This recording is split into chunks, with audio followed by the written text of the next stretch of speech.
तो हेलो, एक बार फिर स्वागत है आपका यूनिक आईएएस एकेडमी बाय गुलफाम अली राजी में। इकोनॉमिक्स की क्लास है और इकोनॉमिक्स की क्लास जैसा आप मेरे सामने देख रहे हैं, बोर्ड मैंने सारा भर रखा है, कोई जगह छोड़ी नहीं है। तो बोर्ड को फिल करने का हमेशा की तरह जैसे मैं आपसे कहता हूँ, इस बार भी यही कह रहा हूँ कि बोर्ड को फिल करने का मेरा दो मकसद होते हैं। एक तो मेरे लेसन प्लान की फ्लो ना टूटे, दूसरा मैं कम शब्दों में ज़्यादा चीज़ें आपको मैं समझा सकूँ, ठीक है ना। तो बहुत सी चीज़ें मैंने यहाँ लिख रखी हैं, इस पर मैं बारी बारी से डिस्कस करूँगा और आपने क्या करना है, कॉपी पेन साथ में लेकर के बैठ जाना है। अगर आपके पास कॉपी पेन नहीं है तो वीडियो रोकिए, कॉपी पेन लीजिए और उसके साथ जो मैं चीज़ें लिखा रहा हूँ आपको, जो बोल रहा हूँ तेज़ी से, उसको आप लिखना शुरू कर दीजिए। मेरे सामने जो लोग बैठे हैं वो भी अरेक्ट हो जाए। तो भारत में आज़ादी के बाद पहली औद्योगिक नीति जारी की गई 6 अप्रैल 1948 को। अच्छा, मैं आपको बता दूं, ये क्रैश कोर्स क्लास है, ये मेंस के लिए क्लास नहीं है, ना ही ये आईएएस के लिए क्लास है। ये स्टेट पीसीएस और वनडे एग्जाम के लिए क्रैश कोर्स क्लास है, खास करके पीटी एग्जाम के लिए, ये मल्टीपल चॉइस क्वेश्चंस के लिए। ये आईएएस के लिए क्लास नहीं है, मैं आपको बताता चलूँ, आईएएस के लिए क्लास नहीं है, ये आईएएस मेंस के लिए क्लास नहीं है, ना ही स्टेट पीसीएस मेंस के लिए क्लास है। लेकिन अगर आप पुराने स्टूडेंट्स हैं तो इस क्लास से आपको हेल्प ज़्यादा मिलने जा रही है, ठीक है। तो आज़ादी के बाद पहली औद्योगिक नीति जारी हुई 6 अप्रैल 1948 को।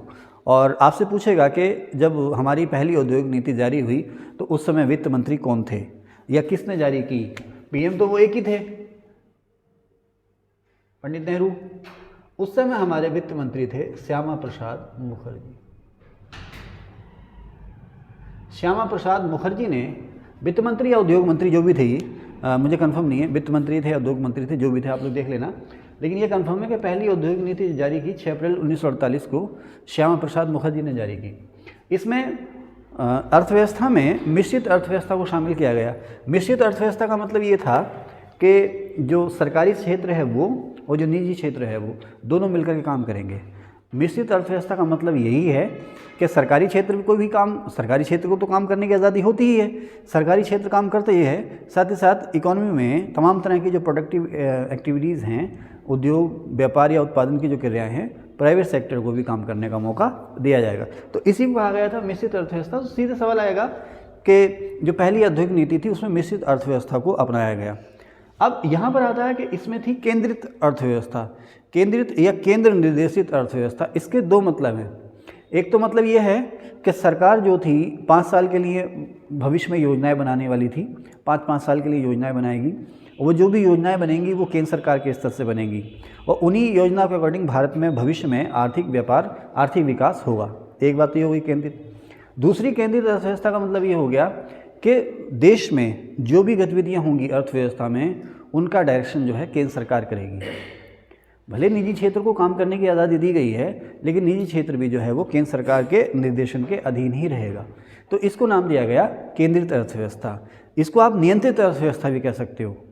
इसको इंग्लिश में हम कहते हैं सेंट्रलाइज्ड इकोनॉमी। इसको आप नियंत्रित अर्थव्यवस्था का मतलब क्या है कि तमाम तरह के लाइसेंस, कोटा वगैरह जो रिलीज़ या जारी करना है, उसका एकाधिकार जो था वो केंद्र सरकार के पास था। इसमें लिखा है मैंने सक्रिय सरकार। सक्रिय सरकार का मतलब यहाँ पर यह है, ऐसा नहीं है कि अब सरकार निष्क्रिय है, लेकिन अर्थव्यवस्था में सक्रिय सरकार का मतलब यह है कि सरकार ज़्यादा से ज़्यादा औद्योगिक गतिविधियाँ जो है वो खुद करती है। प्राइवेट सेक्टर को या अन्य किसी क्षेत्र को वो एक्टिविटीज़ कम देती है। जैसे आजकल आप देख रहे हैं ना, रेलवे में भी सरकार धीरे धीरे पीछे हट रही है। रेल पटरियों पर रेल को चलाना वो तो अभी सरकार का ही एक अधिकार है, लेकिन आप यहाँ पे देखें, रेलवे सिग्नल, रेल पटरियाँ बनाना, रेलवे स्टेशन बनाना, प्लेटफॉर्म बनाना, सिग्नल की मॉनिटरिंग करना, वो भी तमाम तरह की चीज़ें हैं, भोजन पानी की व्यवस्था, प्लेटफॉर्म का उन्नयन, वो धीरे धीरे सरकार जो है वो प्राइवेट सेक्टर को सौंपती जा रही है। हवाई जहाज़ के मामले में सरकार पीछे हट चुकी है, बंदरगाहों को भी सरकार जो है प्राइवेट सेक्टर को दे रही है। इसका मतलब ये नहीं कि निष्क्रिय सरकार जो है अब धीरे धीरे एम्पायर की भूमिका में आ रही है, ठीक है ना। उसने प्राइवेट सेक्टर को सौंप देना है काम और खुद देखना है कि नियम कानूनों का उल्लंघन तो नहीं हो रहा। इसके अलावा और जनता की भलाई के लिए जो सोशल सेक्टर में जो काम करने चाहिए या करे जाएंगे वो सरकार खुद कर रही है। यानी कि जो औद्योगिक या व्यापारिक गतिविधियाँ हैं, उत्पादन संबंधी गतिविधियाँ हैं, उसमें सरकार अगर कम से कम भाग ले रही है तो हम कहेंगे निजी क्षेत्र को बढ़ावा दिया जा रहा है। उसे हम कहते हैं कम सरकार। क्या कहते हैं उसको? मोदी जी ने नारा भी दिया था कम सरकार का। कम सरकार का मतलब यही है। अब देखो, मैं फिर टॉपिक से भटकने लगा, लेकिन मैं बताता चलूँ इसको। कम सरकार का मतलब ये है कि एक तो सरकार जो है उत्पादक या औद्योगिक गतिविधियों में खुद कम भाग लेगी। दूसरा, सरकार जो है वो तमाम तरह के नियम कानूनों शर्तों को कम करेगी और उदार करेगी। तमाम तरह के कानून होते हैं ना, आज आप एक फैक्ट्री डालने जाओ तो तमाम तरह के खिड़कियों से आपको लाइसेंस लेने हैं, तमाम तरह के नियम कानून हैं। तो सरकार जो है गैर ज़रूरी या फिजूल के कानूनों को कम करेगी, गैर ज़रूरी नियंत्रणों को कम करेगी, जो वाजिब या वास्तविक नियंत्रण हैं उनको सरकार लागू करेगी। इसी को कहते हैं कम सरकार, है ना। तो ठीक है, तो इसके बाद फिर कभी इसको इंग्लिश में कहते हैं लीन गवर्नमेंट। अगर आप मैनेजमेंट या पब्लिक एडमिनिस्ट्रेशन पढ़ेंगे तो उसमें ये टॉपिक आता है। खैर, तो कम सरकार, लेकिन उस समय थी सक्रिय सरकार, ज़्यादा से ज़्यादा काम जो है सरकार खुद करेगी।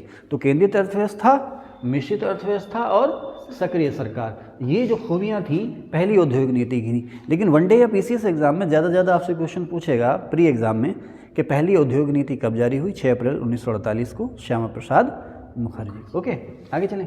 दूसरी औद्योगिक नीति 30 अप्रैल 1956 को जारी हुई। इस औद्योगिक नीति का जो मकसद था वो था देश को समाजवादी अर्थव्यवस्था में बदलना। देश की जो अर्थव्यवस्था है उसको किस में बदलना? समाजवादी अर्थव्यवस्था में, और देश को बदलना समाजवादी समाज। इसका बहुत सी टैगलाइन थी इसकी कि हमारी जो अर्थव्यवस्था है उसको समाजवाद में बदलना या देश को समाजवाद में बदलना। अब समाजवाद का मतलब क्या है? समाजवाद की अगर कोई देखो सटीक परिभाषा एक नहीं है, लेकिन इसका जो सर्वमान्य अर्थ है वो ये है कि गैर बराबरी कम से कम हो, समाज में समानता हो। आर्थिक क्षेत्रों में, शिक्षा स्वास्थ्य के क्षेत्र में, राजनीतिक क्षेत्र में, किसी भी सेक्टर में जो है ऊंच नीच का भेद ना हो, गैर बराबरी ना हो। आप ये कह सकते हो कि इसमें अमीर और गरीब की खाई कम से कम हो। अव्वल तो खाई हो ही ना हो, तो कम से कम हो। इसमें कोई वंचित ना हो और कोई शोषक ना हो, वो ये समाजवाद। तो भारतीय समाजवाद जो है वो तानाशाही वाला समाजवाद ना तो अब है ना पहले था। भारतीय समाजवाद में ये था कि सरकार भी काम कर रही है, प्राइवेट सेक्टर भी काम कर रहा है, लेकिन सरकार की ये जिम्मेदारी है कि किसी को भी शोषण की छूट ना मिले। दूसरा, सरकार जो है ज़्यादा से ज़्यादा साधनों से इनकम जुटाए और उसको जो वंचित वर्ग है उसको ऊपर उठाने में काम करे। समझ रहे ना? तो ये लक्ष्य किसका था? समाजवादी समाज का। तो जो दूसरी औद्योगिक नीति थी 30 अप्रैल 1956 को, उसमें समाजवादी समाज की स्थापना का लक्ष्य रखा गया था। इसके लिए उद्योगों की 3 लिस्ट बनाई गई थी, ABC, list A, list B, list C. तो इसमें लिस्ट ए जो था उसमें केवल केंद्र सरकार ने काम करना था। लिस्ट बी में ये था कि राज्य सरकारें पहल करेंगी। इसमें बहुत सारी चीज़ें जो थी राज्य सरकारों के लिए आरक्षित भी थी। दूसरा, ये राज्य सरकारें पहल करेंगी और सहयोग उसमें कौन देंगी? Central government. जैसे किसी राज्य में कोई प्लांट लगना, तो पहल करने का मतलब ये है कि इसके लिए ज़मीन और जो दूसरे संसाधन हैं वो स्टेट गवर्नमेंट मुहैया कराएगी। अभी भी होता है, जैसे सेंट्रल गवर्नमेंट कोई डेवलपमेंट प्रोजेक्ट स्टेट गवर्नमेंट में शुरू करना चाह रही है, तो सेंट्रल गवर्नमेंट कहती है भाई इसके लिए ज़मीन आप दो, ज़मीन आप दो, बाकी पैसा हम देंगे लेकिन ज़मीन आप दो। जैसे सर्व शिक्षा अभियान है ना, उसमें कहीं स्कूल कॉलेज बनना, आप तो जानते ही हो, स्कूल कॉलेज कहीं बनना है तो उसके लिए सरकार ज़मीन नहीं देती है। केंद्र सरकार ज़मीन नहीं देती है। केंद्र सरकार जो ज़मीन की मांग करती है राज्य सरकार से, या तो वो अपनी कोई ज़मीन दे दे, नहीं तो बहुत सारे दानी ज़मीन दान में देते हैं, उसके बाद फिर सेंट्रल गवर्नमेंट पैसा देती है। तो इसका मतलब है पहल, लिस्ट बी में ऐसे उद्योग थे जिनमें पहल राज्य सरकार करेगी, केंद्र सरकार उसमें सहयोग देगी, और लिस्ट सी ये निजी क्षेत्र के लिए छोड़ दिए गए थे। और पता है कैसे? जैसे साइकिल बनाना, अभी भी देखो, हमने 15 अगस्त सन 1947 को हम आज़ाद हुए हैं, एक कंपनी आई थी व्यापारी के रूप में, वो धीरे धीरे उसने पूरे भारत पर कब्जा कर लिया।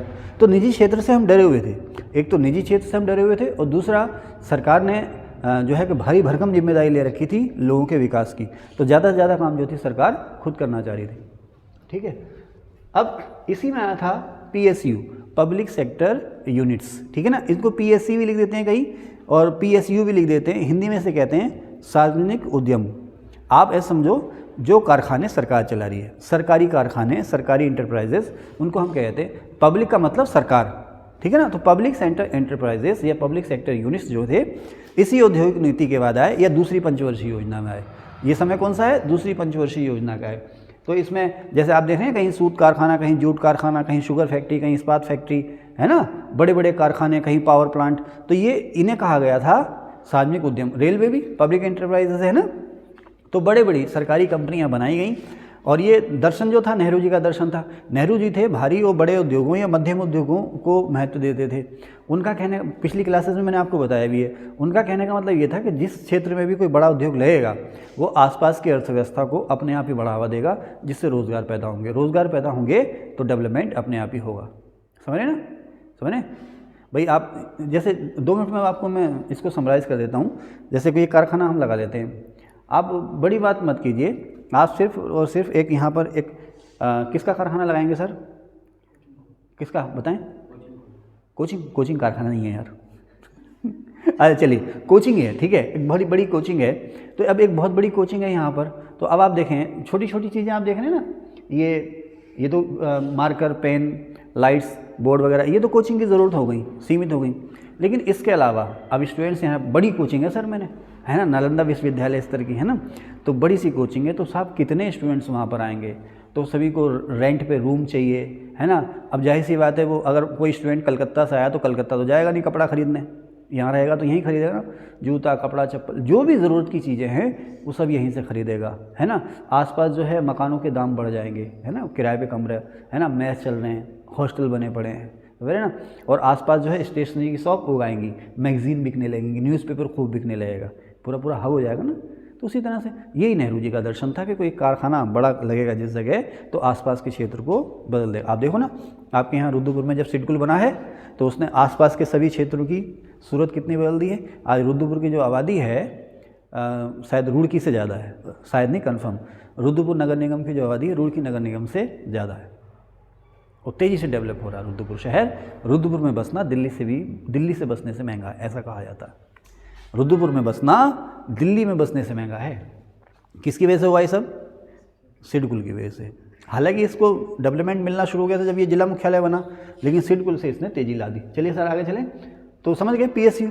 फिर इसमें लिखा विषम क्षेत्र व कृषि विकास को प्राथमिकता। विषम क्षेत्र का मतलब क्या है? विषम का मतलब है दुर्गम टाइप आप कह सकते हो। तो जो ऐसे इलाके जो अभी विकास की दौड़ में पिछड़े थे, जैसे पूर्वांचल के इलाके, उड़ीसा के इलाके, जो विकास की दौड़ में पिछड़े हुए थे, जैसे पश्चिमी उत्तर प्रदेश है, हरियाणा, पंजाब है, ये उस समय अपेक्षाकृत विकसित थे। तो अब आप देखें कि उस समय के ज़्यादा से ज़्यादा जो कारखाने लगाए गए हैं वो झारखंड, उड़ीसा, बिहार, बंगाल, इन इलाकों में लगाए गए, आंध्र प्रदेश, इन इलाकों में लगाए गए। तो इन एरिया को, जो क्षेत्र अभी अविकसित थे, उनके विकास को जो है प्रायोरिटी दी गई है। इसके अलावा जो एग्रीकल्चर डेवलपमेंट है उसको वरीयता दी गई। तो आप देखें बड़े बड़े बांध, बड़े बड़े पावर प्रोजेक्ट जो है इस दौर में लगाए गए। किसमें? दूसरी औद्योगिक नीति।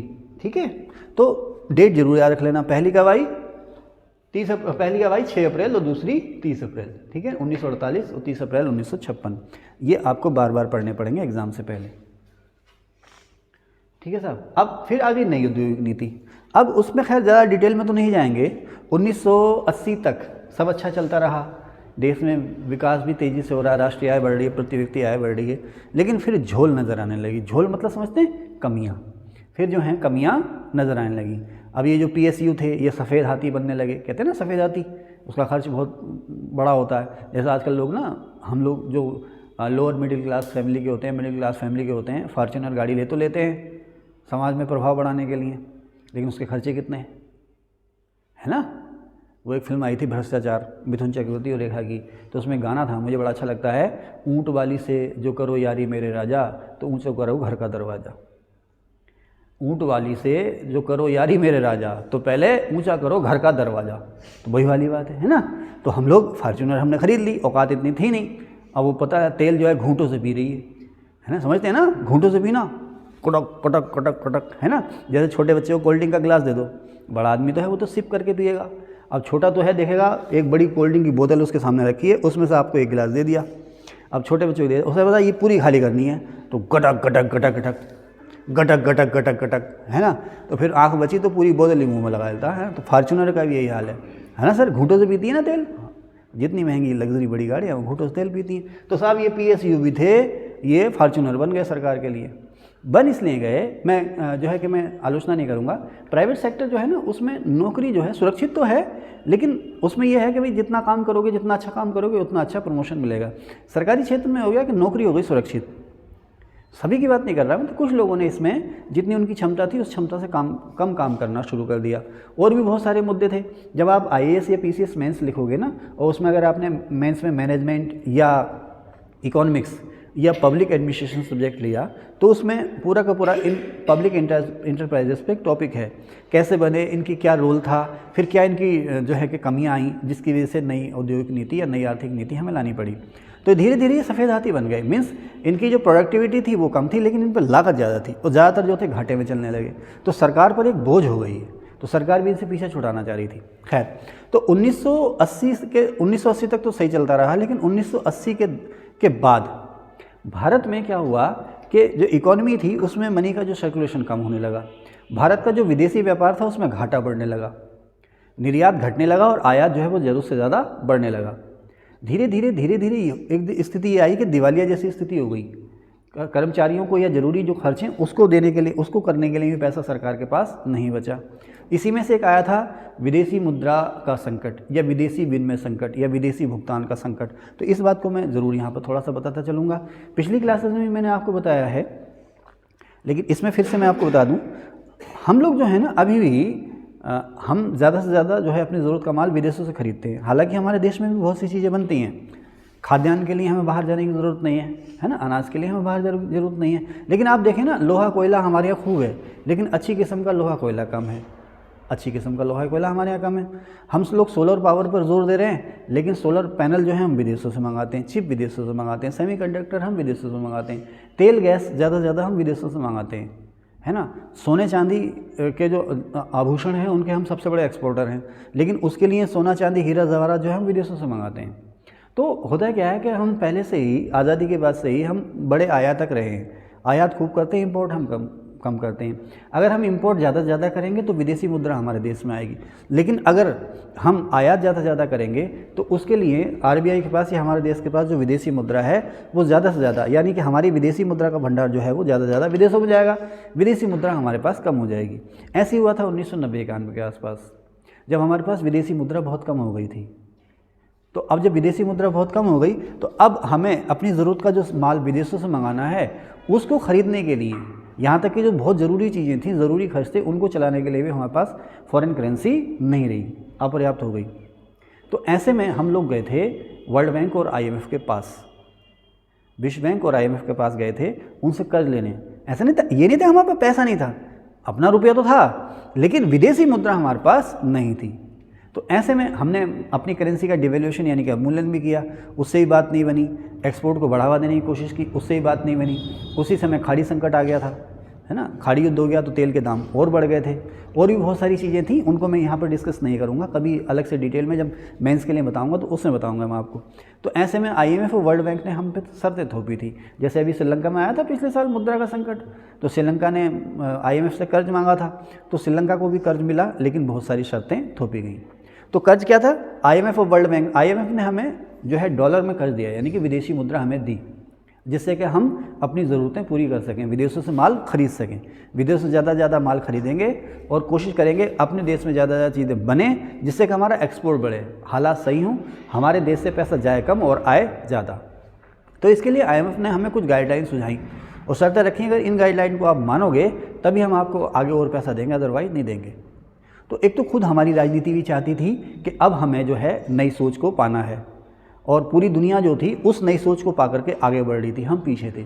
तो नई सोच हमने, नई रोशनी लेके आनी थी। IMF ने भी हमसे कहा कि अब अर्थव्यवस्था के क्षेत्र में अब आप कुछ नया करो। वो नया क्या था? वो जो नया हमने करा उसी को हम कहते हैं नई आर्थिक नीति या न्यू इकोनॉमिक पॉलिसी। नई आर्थिक नीति में जो नया था वो ये था कि देखें, अभी तक जो है ज़्यादा से ज़्यादा काम गवर्नमेंट कर रही है, अब गवर्नमेंट जो है ज़्यादा से ज़्यादा कंट्रोलिंग और सुपरविजन करेगी, प्रोडक्शन का काम ज़्यादा से ज़्यादा प्राइवेट सेक्टर को सौंप देगी। अब वो प्राइवेट सेक्टर चाहे घरेलू हो चाहे विदेशी हो। अभी क्या है कि विदेशी क्षेत्र को जो है कि शक की नज़र से देखा जाता था, विदेशी कंपनियों को कम से कम एंट्री दी जाती थी। अब क्या है कि विदेशी कंपनियों को भी भारत में आने दिया जाएगा। आप विदेशी कंपनियों को भारत में कारोबार करने के लिए आने दिया जाएगा, यानी कि निवेश को बढ़ावा दिया जाएगा, चाहे वो निजी निवेश हो या विदेशी निवेश हो। निजी क्षेत्र को बढ़ावा दिया जाएगा, चाहे वो विदेशी निजी कंपनियां हों कारोबार करने के लिए आए या देसी निजी कंपनियां हों, आप रोकेंगे नहीं। यानी कि प्राइवेट इन्वेस्टमेंट को बढ़ावा दिया जाएगा, फॉरेन इन्वेस्टमेंट को बढ़ावा दिया जाएगा, ठीक है ना। अभी पहले क्या था कि जो भी आप नया काम करना चाह रहे हैं तो उसमें तमाम तरह के लाइसेंस आपने लेने हैं, इसे कहते थे लाइसेंस राज, ठीक है। अब लाइसेंस बहुत कम, ऐसा नहीं है कि आपको खुला छोड़ दिया गया, लेकिन लाइसेंस की शर्तों को उदार कर दिया गया। एक शब्द आता है कोटा। जैसे आप लोग देखते हो ना गांव देहात में, कस्बों में, आप एक समझ लीजिए, जैसे एक आरती है, आरती समझते हैं ना, आप लोग भी समझते होंगे ना आरती। तो आरती है एक, तो उसकी एक लिमिट होती है कि आप जो है, जैसे गेहूँ का सीज़न आया तो एक सीज़न में कितने क्विंटल गेहूँ आप स्टोर कर सकते हो, या कोई राइस मिलर है या कोई फ्लोर मिलर है, आटा मिल वाला है, चावल मिल वाला है, तो उसके लिए कोटा है। कि आप अपने गोदाम में एक साल में इतना धान या इतना चावल स्टोर कर सकते हो, इससे ज़्यादा नहीं करोगे। क्योंकि अगर तय सीमा से ज़्यादा उसने स्टोर कर दिया, आप देखो ना इस समय क्या है, इस समय अचानक मैं गया, देखो जल्दी से बता दूँ, ज़्यादा नहीं, अभी मैं 10 दिन पहले सेब खरीदने गया बाज़ार में, तो वो हवाई लगा के बेच रहे थे 20 रुपये किलो, 30 रुपये किलो। मैंने आए ये क्या हुआ, मैं पास गया तो मैं देखा इतनी ख़राब क्वालिटी भी नहीं थी सेब की। अभी 15 दिन बाद मैं गया हूँ तो वो थोड़ा सा नॉर्मल सी क्वालिटी का सेब 100 रुपये और बढ़िया सेब 150 रुपये। तो मैंने उससे पूछा ये चीज़ें आप लोगों को भी करनी चाहिए। मैंने कहा ये क्या हो रहा, तो बोला अरे यार ये सब जो है कि ये कोल्ड स्टोर वाले हैं इन्होंने बवाल कर रखा। मैंने कहा मतलब कोल्ड स्टोर वालों ने कैसे बवाल कर रखा? बोला आपको पता नहीं अभी सेब सस्ता था। मैंने कहा हाँ यार बहुत सस्ता था। मैंने कहा आढ़तियों ने सस्ता सेब मार्केट से खरीद लिया, खरीद के कोल्ड स्टोर में रख दिया, खरीद के कोल्ड स्टोर में रख दिया सारा। मतलब मार्केट में जितना सेब था, अभी 15 दिन पहले मैं जगह जगह सेब के ठेले देख रहा था, अब सेब दिखाई नहीं दे रहा, सेब दिखाई नहीं दे रहा। कल को पता नहीं अमरूद भी रख दिया जाएगा कोल्ड स्टोर में, लो 100 रुपये किलो खरीदो, खाओगे तो खरीदोगे। तो मैंने कहा आप चेन समझे ना, उन्होंने सस्ता माल खरीदा कोल्ड स्टोर में रख दिया, 30 रुपये 40 रुपये किलो के हिसाब से खरीदा, अब वो वहाँ से धीरे धीरे निकाल के उसको 100 रुपये किलो में बेच रहे हैं, 150 रुपये किलो में बेच रहे हैं। इसी को तो कहते हैं ब्लैक मार्केटिंग, काला बाजारी। तो अब अगर ऐसा सब करने लगे तो गरीब तो मर जाएगा। अमीर तो अमीर ही है, अमीर रेट थोड़ी पूछता है। अमीर तो कार का शीशा डाउन करता है और पर्ची निकालता है, और दुकानदार जो हाँ बाबूजी क्या दे दूँ, बाबूजी क्या है ना, जाता है ना ये ले आओ भाई, तो रेट भी अपने हिसाब से लगाता। हम तुम लोग नीचे उतरते हैं, हाँ भाई आलू क्या रेट है, तो हाँ मिलेगा वो 20 रुपये किलो, आजकल नया आलू 20 रुपये, बाबूजी को मिलेगा 30 रुपये किलो। लेकिन बाबूजी को दाम का कोई मतलब ही नहीं है, उन्हें तो दाम की चिंता। वो तो ताजमहल भी खरीद लें अगर बिकाऊ हो तो, कितने का दोगे? हाँ अगर बिकाऊ हो तो ताजमहल भी खरीद लें, वो है रईस। क्या चलें भाई, तो समझे कहाँ थे, यहाँ पर कहाँ है बाबूजी पे। तो हाँ, तो सब अब सरकार को डर था कि अगर कोटा सिस्टम लागू ना हो तो ये तो गरीबों का खून पी जाएंगे, तो कोटा सिस्टम था साहब। इसके अलावा एक्सपोर्ट इंपोर्ट में भी कोटा था, जैसे प्याज का एक्सपोर्ट अभी भी देखते हो आप, चावल जो बासमती चावल था, गैर बासमती चावल, उसके एक्सपोर्ट पर रोक थी। तो चावल अगर एक्सपोर्ट करना तो इससे ज़्यादा नहीं कर सकते, कोई चीज़ इंपोर्ट करनी है तो इससे ज़्यादा इंपोर्ट नहीं कर सकते। अब अगर आपने विदेशों से सस्ती चीज़ें दबादब मंगानी शुरू कर दी खूब सारी, तो हमारे जो देसी प्रोडक्टर हैं उनका क्या होगा भाई। हमारे यहाँ कारें बहुत कम आती, विदेशी कारें हमारे यहाँ नहीं आती थी, हमारे यहाँ चलती थी एम्बेसडर, पद्मिनी प्रीमियर एक ब्रांड, हमारे बड़े भाई साहब होते थे, कार होती थी पद्मिनी प्रीमियर। आजकल आप देखोगे तो उसे लोगे नहीं। तो हमारे भाई साहब कहते थे एक दिन गुलफाम ये खरीदनी है, एक दिन गुलफाम ये खरीदनी है। पद्मिनी प्रीमियर होती थी साहब, सुना मीना कुमारी उसमें चलती थी, है ना। तो किसी ज़माने में बम्बई में गिनी चुनी कारें थी, तो उसमें से एक कार मीना कुमारी के पास थी, खबरों में ऐसा पढ़ते हैं है ना। फिर उन्होंने शादी कर ली किसी से, सब चूस लिया, सब दौलत चूस ली, है ना, उनकी सब दौलत चूस ली। ठीक है साहब, आगे चलें। तो खैर अब तो देखो, अब तो साहब क्या पद्मिनी प्रीमियर, अब क्या लंबरगिनी, क्या कौन सी गिनी हो भैया वो हैं, लोम्बार्गिनी। देखो हमसे तो नाम भी नहीं लिया जा रहा उसका, लोम्बार्गिनी। और वो छल्लो वाली कौन सी होती है, हैं BMW, पता नहीं कौन कौन, अरे हमें तो नाम भी पता नहीं, बैठे हैं कहाँ, है ना। हाँ तो BMW अपनी तो यही है, 2 पहियों वाली कार, कौन सी, ये वाली है ना, 2 पहियों वाली car. Okay, eco friendly car है 2 पहियों वाली, और सेहत के लिए फ़ायदेमंद है। तो सुनते रहिए, मैं मजाकिया नहीं हूँ लेकिन आपको समझाने के लिए कह रहा हूँ। तो अब सरकार, अब IMF ने कहा नहीं भाई विदेशी कंपनियों को आने दो, विदेशी माल को आने दो, तभी तो आई हैं विदेशी कारें। आप ऑडी 40 पता नहीं कौन कौन सी गाड़ियाँ आप देख रहे हो, है ना।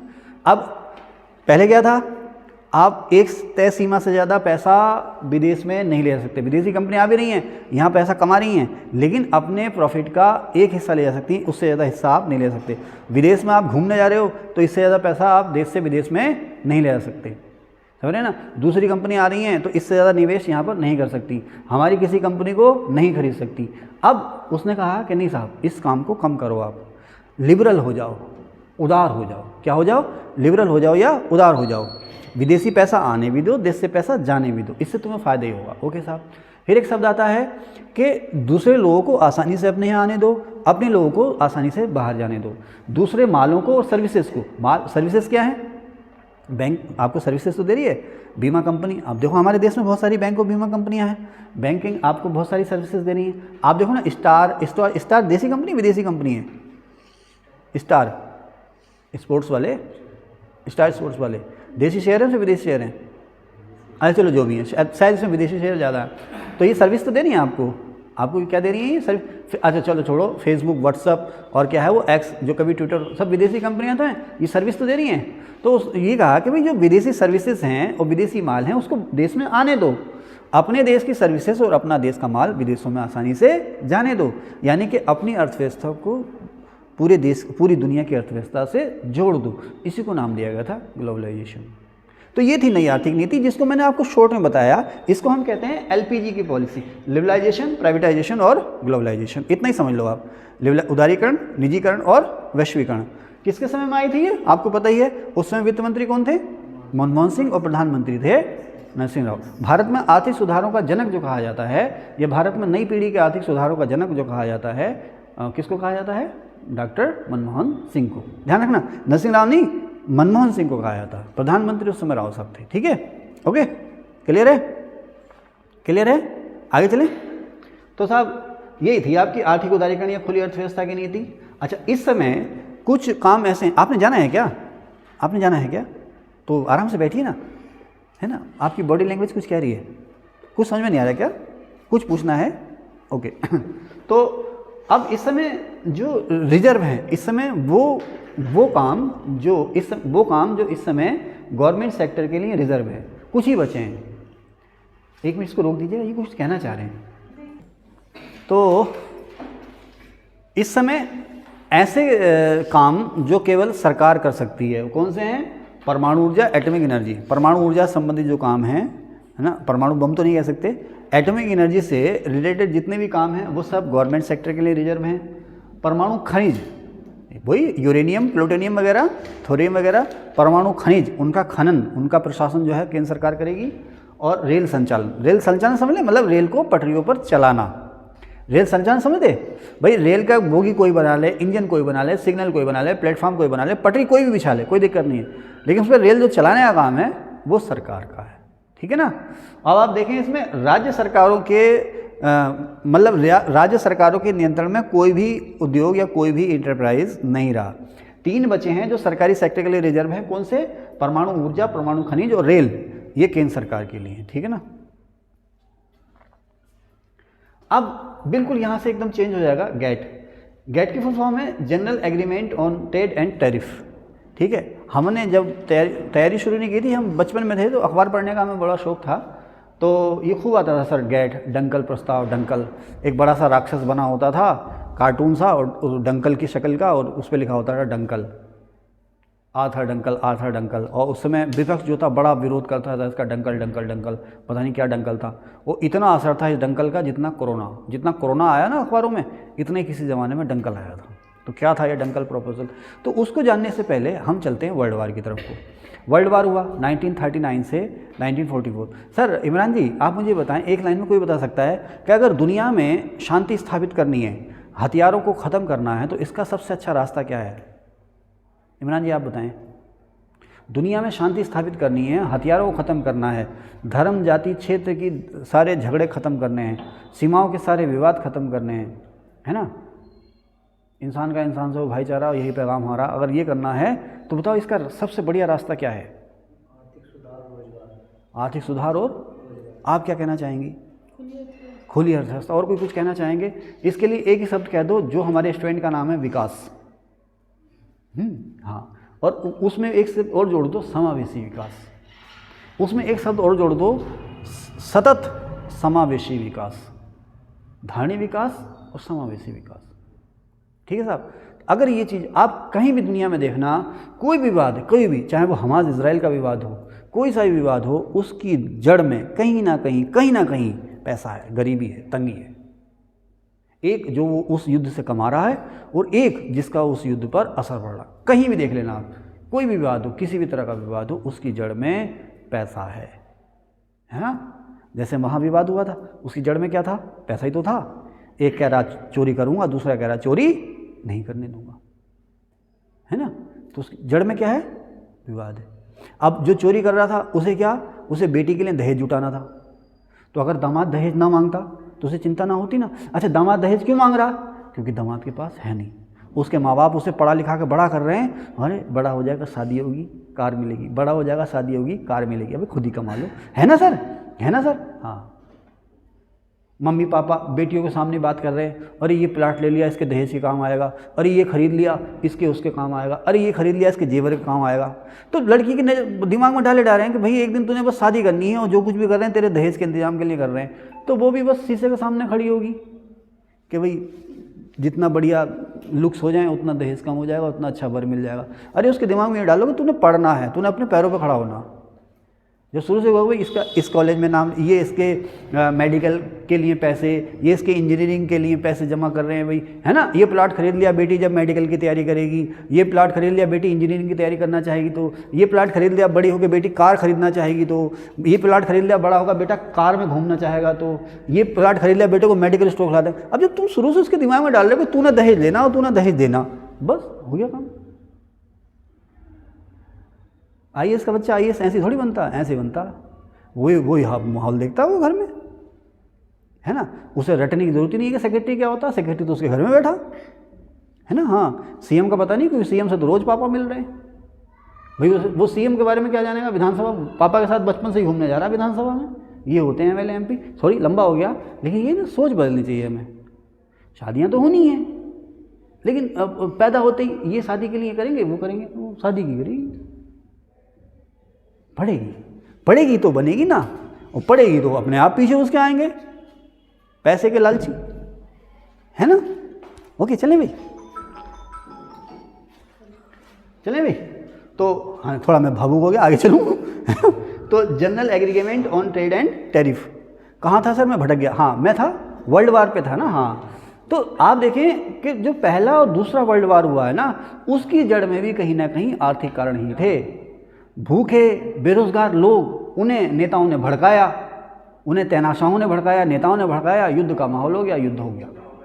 चाहे वो पहला वार था चाहे वो दूसरा वार था, उसकी जड़ में कहीं ना कहीं आर्थिक तंगियां थीं। अब पहले दुनिया को पहले वार ने उजाड़ा, फिर दुनिया को दूसरे वार ने उजाड़ा। जो विजेता थे ना, जो इंग्लैंड जैसे जो देश थे, इंग्लैंड और फ्रांस जैसे जो विजेता देश थे, वो भी युद्ध से जर्जर हो चुके थे। तभी तो भागना पड़ा उन्हें, अपनी अपनी कॉलोनियाँ छोड़ के इंडिया से ही भागना पड़ा। वो जर्जर हो चुके थे। तो जो विजेता थे वो तो जर्जर हो ही चुके थे, जो पराजित थे वो महाजर्जर हो चुके थे। अब साहब पूरी दुनिया में ना रोज़गार है ना कारोबार, क्या करें। रोज़गार कारोबार को बढ़ाना है, रोज़गार कारोबार को बढ़ाना है, लोगों से जो विकास के वादे किए हैं उस विकास को स्थापित करना है। पैसा कहाँ से आएगा उसके लिए, तो रास्ता ये सुझाया गया कि साहब व्यापार को बढ़ावा मिलना चाहिए। अच्छा, पहला और दूसरा वार जो था ना, उसमें बहुत से देशों ने आपस में तरह तरह के गुट बना रखे थे, तो व्यापार पे तरह तरह की रुकावटें थी। अब लोगों की समझ में आया कि अगर डेवलपमेंट होता, समृद्धि होती, व्यापार बढ़ावा होता, तो अगर देखो भाई दो लोगों के बीच में व्यापार हो रहा है तो जाहिर सी बात है जो विवादित मुद्दे हैं साइड हो जाते हैं। मेरा और मेरा पड़ोसी जो है पैसे के मामले में मान लीजिए एक दूसरे पर डिपेंड है, तो दीवार का झगड़ा नहीं होगा, क्योंकि झगड़ा हो गया तो फिर मामला सब ध्वस्त हो जाएगा, दोनों के पास से पैसा खत्म हो जाएगा। तो ये दर्शन सामने आया कि अगर व्यापार बढ़ेगा तो रोज़गार बढ़ेगा, रोज़गार बढ़ेगा तो शांति स्थापित हो जाएगी, खुशहाली आएगी, ठीक है ना। तो व्यापार बढ़े कैसे, क्योंकि बहुत से देशों ने एक दूसरे पर तमाम तरह की शर्तें थोप रखी हैं। मैं ये नहीं खरीदूंगा, मैं ये बेचूंगा, तुम वो नहीं खरीदोगे तुम वो बेचोगे, मेरे यहाँ इतना पैसा आएगा तो इतना मैं इंपोर्ट पे ड्यूटी लगा दूंगा, आयात पे इतना टैक्स, साइना समझ में नहीं आ रहा शायद, है ना। मेरे यहाँ माल आएगा तो इतना टैक्स लूँगा, तुम्हारे यहाँ मैं माल भेजूंगा तो टैक्स कम करो, है ना। यहाँ इतनी चुंगी लूँगा, वहाँ उतनी चुंगी लूँगा, यहाँ इतना टैरिफ, टैरिफ समझते हैं ना, आयात पर जो टैक्स लगता है उसे कहते हैं टैरिफ, और आयात निर्यात दोनों पे ही जो टैक्स लग सकता है उसे कहते हैं कस्टम या सीमा शुल्क, ठीक है ना।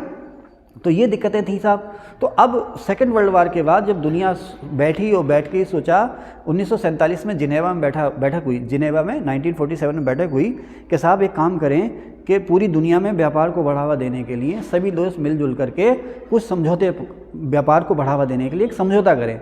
समझौता क्या होगा कि एक से दूसरे देश में व्यापार करना आसान हो जाएगा।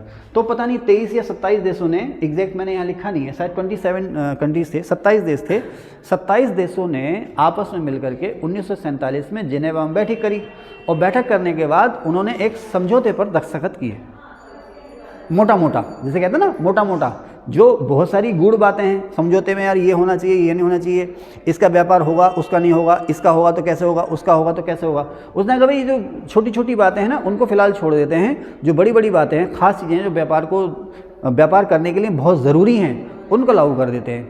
एक सामान्य समझौता, इसको कहा गया general agreement on trade and tariff, ठीक है ना। ट्रेड यानी कि व्यापार, टैरिफ माने शुल्क या प्रशुल्क, प्रशुल्क और व्यापार पर एक सामान्य समझौता। उन्होंने कहा शुरुआत में एक सामान्य समझौता कर लेते हैं, उसके बाद आगे व्यापार भी होता रहेगा और बातचीत भी होती रहेगी। आगे बातचीत करेंगे और इसके बाद एक फाइनल समझौता हम लोग तैयार कर लेंगे, फाइनल समझौता हम तैयार कर लेंगे। तो इसी के मद्देनज़र सन किधर गया भाई, 1 जनवरी 1948 को गैट जो समझौता है वो अस्तित्व में आया। ये कोई संगठन नहीं था, ये कोई गुट नहीं था, ध्यान रखना, ये कोई गुट या कोई संगठन नहीं था, ये सिर्फ एक समझौता था देशों के बीच में जिसको नाम दिया गया गैट। उसके बाद साहब आगे इसमें और क्या करना है, तो समझ में आ रहा है, इसके बाद इसमें आगे और क्या करना है क्या नहीं करना है, इसके लिए बातचीतें शुरू हो गई।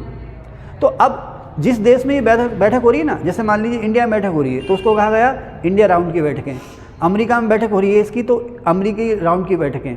उसी तरह से उरुग्वे में बैठक हुई, उरुग्वे दक्षिण अमेरिकी देश है, उसमें 1986 से लेके 1993 तक बैठकें हुई। इसी समझौते को आखिरी रूप देने के लिए कि भाई व्यापार में कौन कितना झुकेगा और कौन किसे दबाएगा, कैसे करेगा, क्या करेगा, इसको लेकर के गैट की बैठकें या गैट समझौते को आगे बढ़ाने के लिए जो बैठकें हुई उरुग्वे में हुई 1986 से 1993 तक, 7 साल तक ये बातचीत होती रही। ऐसा नहीं कि रोज़ 2-3 दिन बात हुई फिर चले गए फिर मिलेंगे भाई, फिर बात हुई फिर चले गए फिर मिलेंगे भाई, कोई समझौते पे हम पहुंचे नहीं। जैसे कोप की बैठकें हो रही हैं, हर साल हो रही है बैठकें, अब तो साल में 2-2 बार भी हो जा रही हैं, एक फाइनल समझौते पर हम लोग पहुंच नहीं रहे हैं। तो उसी तरह से ये बैठकें थी। तो कोप की सबसे इंपॉर्टेंट बैठक जो थी कौन सी थी आप बता दें, कोप की सबसे इंपॉर्टेंट बैठक है कोप 21। तुम एग्जाम में ये परफॉर्मेंस दिया करो ना जो क्लास में देते हो, ठीक है। कोप की 21 जो पेरिस की बैठक थी वो अब तक की सबसे महत्वपूर्ण बैठक थी ना। तो उसी तरह से इसकी जो सबसे महत्वपूर्ण बैठक थी वो थी उरुग्वे दौर की बातचीत थी।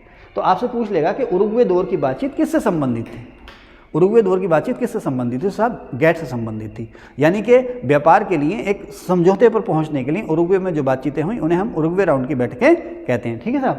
1993 में बैठक हो गई और फाइनल समझौता हो गया, फाइनल समझौता हो गया। इसमें भी लिखा विद IPR, IPR की फुल फॉर्म हुई इंटेलेक्चुअल प्रॉपर्टी राइट्स, बौद्धिक संपदा अधिकार। अब यहाँ पर देखो मैं तुमको बौद्धिक संपदा जो है कि समझाते हुए चलूँगा। अब आप देखो इधर देखो, मैंने ये वीडियो बनाई, अब दूसरे ने क्या किया, इधर देखो दूसरे ने क्या किया, अपनी राइटिंग में सारी चीज़ें छाप दी बोर्ड पे। इसी तरह से अपनी राइटिंग में ये सारी चीज़ें बोर्ड पे छाप दी और जैसे मैं आपको बातचीत कर रहा हूँ ना वो भी करने लगा। तो मैं दावा कर सकता हूँ कि साहब इन्होंने मेरी नकल की है। अगर मैं इसको रजिस्टर करा लूँ जहाँ पे पेटेंट होता है, भाई ये वीडियो ये तरीका उसको पेटेंट समझते हैं ना सभी, अगर मैं ये पेटेंट करा लूँ और दूसरा इसी तरह से कोई वीडियो बनाता है तो मैं उस पर दावा कर सकता हूँ कि साहब इसने मेरी नकल की है। जो चीज़ अब देखो ये सुनते जाना, IPR को मैं ऐसा समझा देता हूँ आपको। ये एक दिन में आ गया क्या जो मैंने लिखा, ये कितने वर्षों की मेहनत है, कई वर्षों की मेहनत है ना। और ये जो मैं लगातार आपके सामने बातचीत करता जा रहा हूँ एक दिन में आ गया क्या, कितना अभ्यास किया होगा, है ना। न जाने मैं आपको सही बता दूँ कितना है ये 26 साल की मेहनत है। ये कितने साल की, 26 ईयर्स की। हालांकि ये स्तर हम 6-7 साल पहले पा चुके हैं, लेकिन इस काम को करते करते 26 ईयर हो गए। 26 साल की मेहनत है ये। तुम्हारी तो उम्र भी नहीं होगी 26 साल, हाँ कई होगी, ठीक है ना।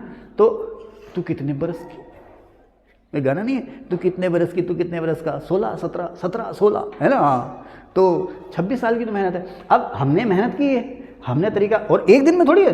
कई बार आप देखें हमने शुरुआत की थी 6 साल पहले जब शुरुआत की थी तो अरे यार ये अच्छा नहीं बना, दोबारा कर दो। कई बार मिटाया, कई बार लिखा, कई बार मिटाया, कई बार लिखा, कई बार एडिटिंग की, कई बार अपलोड किया, तब जाके इस स्तर पर हम लोग आए।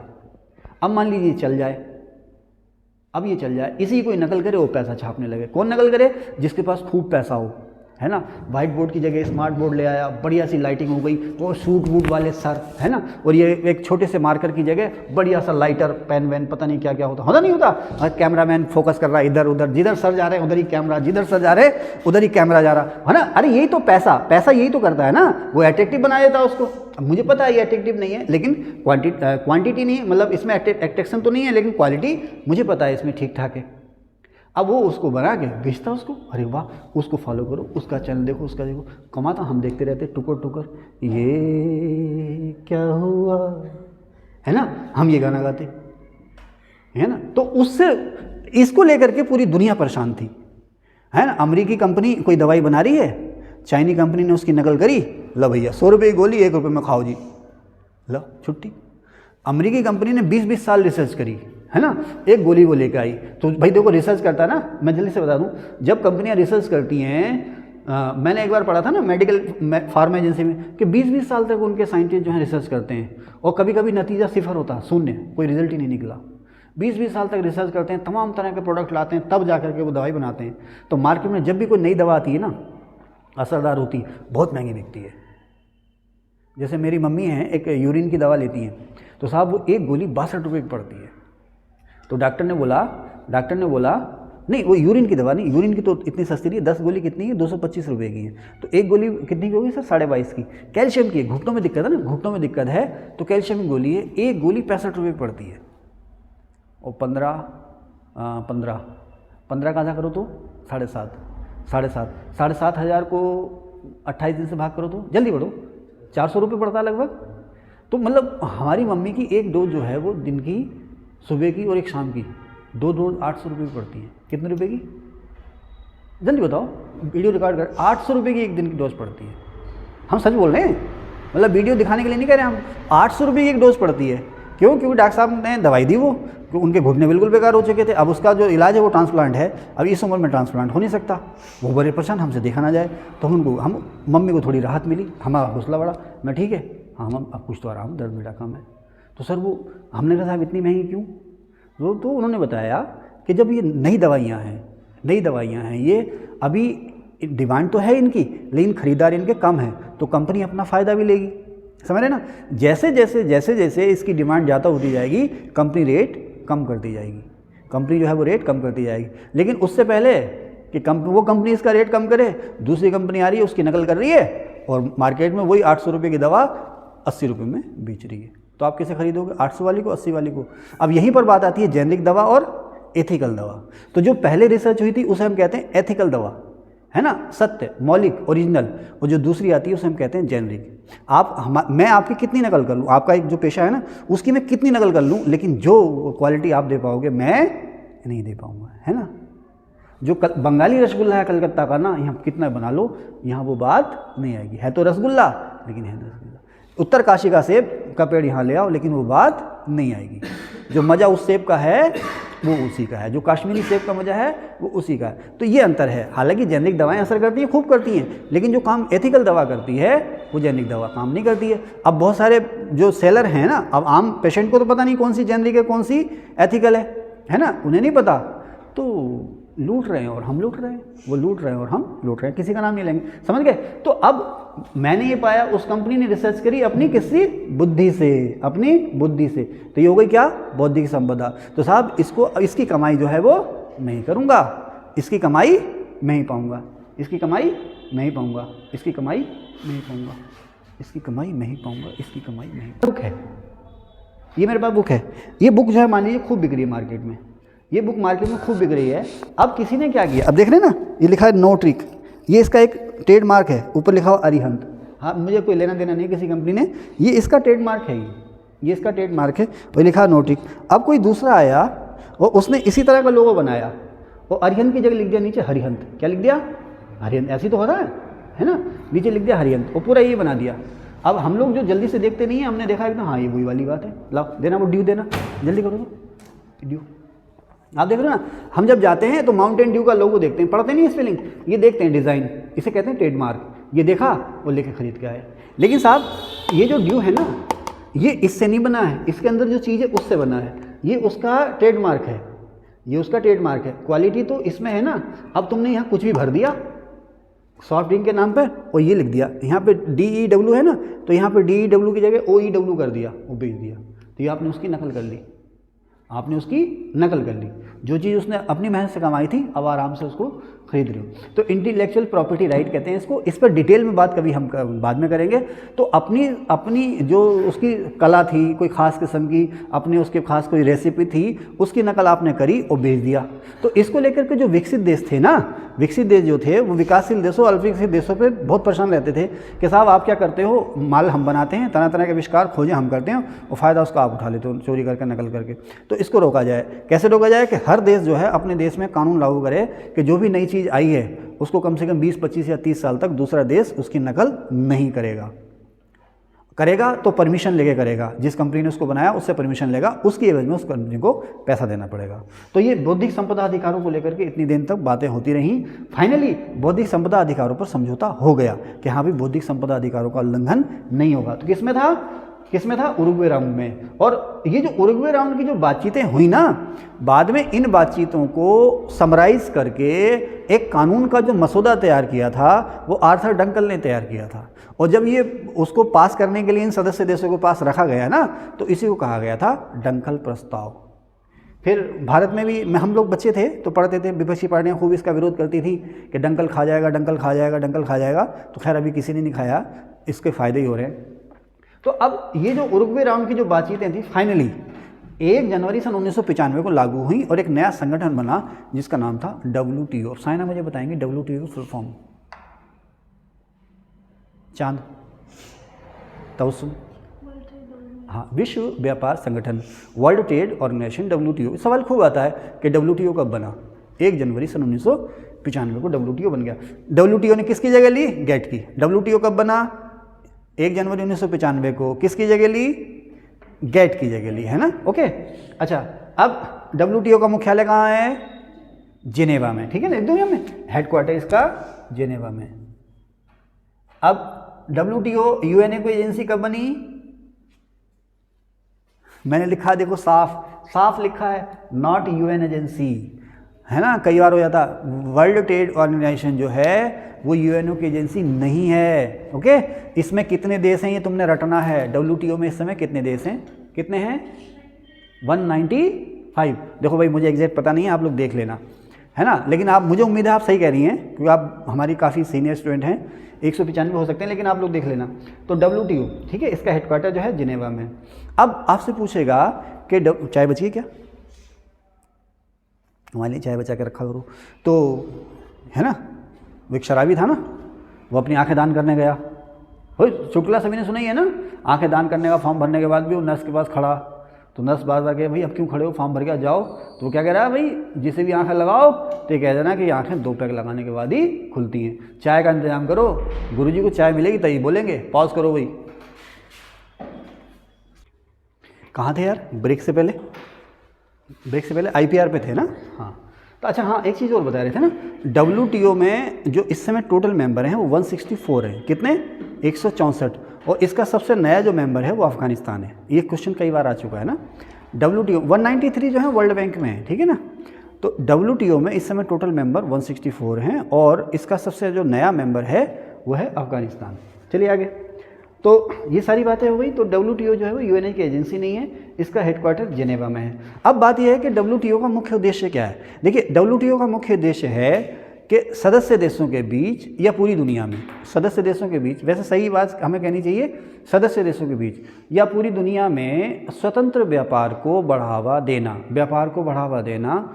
और इसके लिए क्या करना है कि आपस में एक से दूसरे देश में व्यापार करने में जो रुकावटें हैं, एक से दूसरे देश ने व्यापार करने में जो रुकावटें, वो शर्तें या बैरियर या बाधाएं जो लगा रखी हैं, उनको कम करना या उनको समाप्त करना। ठीक है भाई, मान लीजिए जैसे भारत और पाकिस्तान के, भारत और चीन के बीच में व्यापार हो रहा है, तो उसमें एक दूसरे पे तरह तरह के बैरियर लगा रखे हैं अगर, तो उनको कम से कम करना, जिससे कि व्यापार बढ़े। व्यापार बढ़ेगा तो क्या होगा?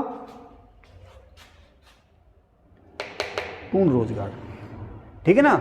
और रोजगार पैदा होगा तो गरीबी भुखमरी से हमें मुक्ति मिलेगी, ठीक है ना। तो WTO का जो मुख्य उद्देश्य वो है व्यापार को बढ़ावा देना, व्यापार के रास्ते में जो बाधाएं हैं, रुकावटें, उनको ख़त्म करना, और उसके द्वारा पूर्ण रोजगार, गरीबी से लड़ना, भुखमरी से लड़ना। इसके अलावा जो इंटेलेक्चुअल प्रॉपर्टी राइट्स हैं उनको बढ़ावा देना, पर्यावरण संरक्षण को बढ़ावा देना। अब जैसे देखो ना, WTO की आप बात करोगे तो उसमें 2 ऑप्शन आएंगे। मैंने भी ये गलती की थी, उसमें था पर्यावरण संरक्षण को बढ़ावा देना और सतत विकास को बढ़ावा देना। मैंने कहा ये कहाँ से हो जाएगा WTO में? हमने कहा ये तो गलत होगा, लेकिन सर ये भी है, पर्यावरण संरक्षण और सतत विकास को। क्यों? क्योंकि जब आप व्यापार कर रहे हो तो व्यापार के लिए जाहिर सी बात है आर्थिक क्रियाकलाप कर रहे हो, तो इस तरह से ना कुछ हो जाए पाए कि वो जो विकास है वो असतत हो जाए और पर्यावरण को आप बिल्कुल ठप्प कर दो। तो पर्यावरण संरक्षण और सतत विकास को भी बढ़ावा देना WTO का एक मकसद है, ठीक है। इसके अलावा इस काम के लिए, यानी कि व्यापार को बढ़ावा देने के लिए, IMF और वर्ल्ड बैंक से सहयोग करना। IMF और वर्ल्ड बैंक के साथ मिलकर काम करता है। ध्यान रखना हमेशा, ये उनसे सहयोग करता है, लेकिन उनकी एजेंसी ये नहीं है, ना IMF की, ना वर्ल्ड बैंक की, ना UNO की, किसी की एजेंसी नहीं है, स्वतंत्र एजेंसी है ये। ठीक है। इसके अलावा मैंने लिखा समझौता कार्यान्वयन में प्रशासन। सबसे पहली बात तो समझौते। WTO क्या करता है, समय समय पर सदस्य देशों के बीच में बातचीत का आयोजन करता है। कौन सी बातचीत? व्यापार बातचीत या व्यापार के समझौते से रिलेटेड बातचीतें। ये जो आपकी जो गैट है ना, गैट खत्म जरूर हो गया, उसकी जगह ये WTO अस्तित्व में आ गया, लेकिन अभी भी सदस्य देश जो हैं व्यापार को लेकर के किसी एक फाइनल समझौते पर नहीं पहुँचे हैं। अभी जो मुख्य मुद्दा है WTO में, जो विवाद का मुद्दा है, क्या है? ये सवाल पूछता है इस समय WTO में विवाद का मुख्य मुद्दा क्या, आप बता सकते हैं कोई भी आप में से, तबस्सुम के अलावा? WTO में जो विवाद का सबसे मुख्य मुद्दा है वो क्या है, कोई बता सकते हैं? सब्सिडी। और सब्सिडी किस में? एग्रीकल्चर में। ठीक है, अभी उसकी बात करूंगा, फिलहाल अपने मुद्दे पर रहता हूँ। तो व्यापार के लिए समझौता करना, समझौते को लागू करना। देखो, समझौता कार्यान्वयन का मतलब समझौते को लागू करना। फिर लिखा है प्रशासन, यानी कि उस समझौते के कार्यान्वयन में या समझौते की जो शर्तें हैं उनको लागू करने में अगर कोई दिक्कतें आ रही हैं तो उनकी देखभाल करना या उनका समाधान करना, यही है प्रशासन। ठीक है। फिर अब यहाँ पर आता मंत्री स्तरीय सम्मेलन। अब समय कितना लगे, खास बातें तो बतानी पड़ेंगी ना। यहीं पर बात आती है मंत्री स्तरीय सम्मेलन। अब ये मंत्री स्तरीय सम्मेलन क्या बला हुई? कहते हैं ना WTO का सबसे बड़ा निकाय क्या है, WTO के सर्वोच्च निकाय क्या है, WTO में निर्णय लेने वाली संस्था कौन सी है, या WTO में जो व्यापार विवाद हैं उनका निपटाना करने वाली सबसे बड़ी संस्था कौन सी है, तो उसे हम कहते हैं मंत्री स्तरीय सम्मेलन। WTO के जितने भी मेंबर हैं वो साल में 2 बार 1 बार मिलते हैं, नहीं 2 साल में 1 बार आपस में मिलते हैं। मंत्री स्तरीय क्यों कहते हैं? WTO के मेंबर कौन होंगे? उस देश के वित्त मंत्री।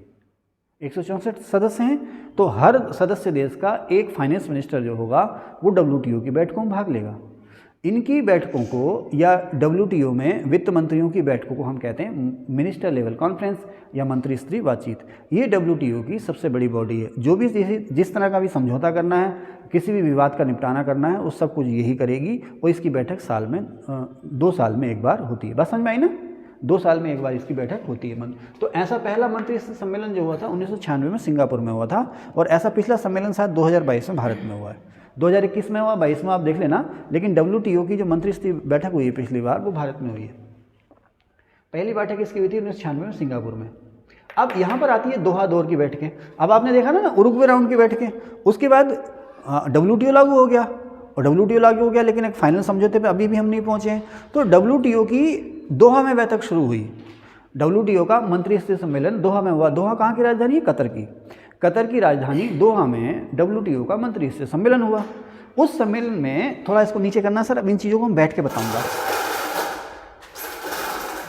उस समझौते में कुछ नई चीज़ें लेके आई कि भाई ठीक है, व्यापार हो रहा है, बढ़िया हो रहा है, आसानी से चल रहा है, लेकिन जो खेती का जो व्यापार है, कृषि व्यापार, यानी कृषि उपजों का जो क्रॉप प्रोडक्शंस हैं उनका जो व्यापार है, उसमें अभी भी तरह तरह की असमानताएं, बाधाएं या रुकावटें हैं। तो उसमें ध्यान सुनना मेरी बात। क्या रुकावटें हैं? आप जैसे, थोड़ी बात नहीं, वीडियो लंबी हो जाएगी, कोई दिक्कत नहीं है। आप सर मुझे ये बताओ तो उसमें कि भारत सरकार ऐसा क्या काम करे जिससे कि विदेशों में हमारे जो खेती की पैदावारें हैं वो सस्ती हो जाए, क्वालिटी अच्छी हो जाए और कीमतें जो हैं विदेशों में वो सस्ती हो जाएं, या देश में ही उसकी कीमतें सस्ती हो जाएं? ऐसा क्या करे भारत सरकार? किसानों को सस्ते लोन दे। ठीक है, और इसको आप सब्सिडी कह सकती हैं। किसानों को सब्सिडी, देखो पहले भी बता चुका हूँ, सब्सिडी का मतलब छूट। हिंदी में क्या कहते हैं सब्सिडी को, आप बताएं? सब्सिडी को हिंदी में क्या कहते हैं? सहायकी, है ना? हिंदी में सब्सिडी को क्या कहते हैं? सहायकी। सहायकी, जैसे एक सिंपल सी बात मैं बता दूँ आपको, जैसे हमारे यहाँ यूरिया बैग है, यूरिया कट्टा है, यूरिया खाद है, यूरिया DAP, तमाम तरह के खाद है हमारे यहाँ, उसमें मार्केट रेट उनका कुछ और है, लेकिन किसानों को भुगतान जो है वो कम देना होता है। कंपनियां जो उसको बना रही हैं उनको उतना पैसा मिलता है, लेकिन जैसे मान लीजिए 50 किलो का कट्टा यूरिया का 900 रुपये का, फॉर एग्जांपल, मुझे उसकी एग्जैक्ट दाम पता नहीं है, मार्केट में उसका दाम जो है 900 रुपये है, किसान को वो 600 रुपये में दे जा रहा है। ये 300 रुपये का जो गैप है ये सरकार वहन कर रही है। 300 रुपये का गैप जो है वो सरकार वहन कर रही है, ठीक है ना। अब इसी तरह से दवाइयों में, खाद में, कीटनाशकों में, ट्रैक्टर की खरीद, हैरो की खरीद, तमाम तरह की मशीन जो है उनकी खरीद, तमाम तरह की खरीदों में सरकार जो है किसानों को छूट दे रही है, जिसे हम कहते हैं सब्सिडी। तो इससे क्या हुआ, किसान की लागत घट गई ना। अब मकसद 2 हैं यहाँ पर, जो मकसद है वो 2 हैं। एक तो किसान की लागत घटाना, किसान की लागत घटाना, और दूसरा जो है चीज़ों के दामों को स्थिर रखना मार्केट में। आप ये देखो ना, अगर सरकार किसानों को सब्सिडी ना दे तो अब मान लीजिए जो 1 क्विंटल गेहूँ है, 1 क्विंटल गेहूँ इस समय लगभग 2300 रुपये बिक रहा है। अगर किसानों को सब्सिडी ना मिले तो 1 क्विंटल गेहूँ पे जो किसान की लागत मान लीजिए 1500 रुपये आ रही है, कितने रुपये आ रही है, 1500 रुपये आ रही है। अगर सब्सिडी ना मिले तो वो लागत जो है वो 2500 की हो जाएगी। कितनी की हो जाएगी, 2500 की हो जाएगी। अब किसान उसको आगे बेचेगा मार्केट में 4000 का, 4000 रुपये पर क्विंटल बेचेगा। तो एक तो लेवाल नहीं होगा, लेवाल समझते हैं, डिमांड कम हो जाएगी, इतना महंगा है ना, कौन खरीदे, 2 की जगह 1 रोटी खाओ।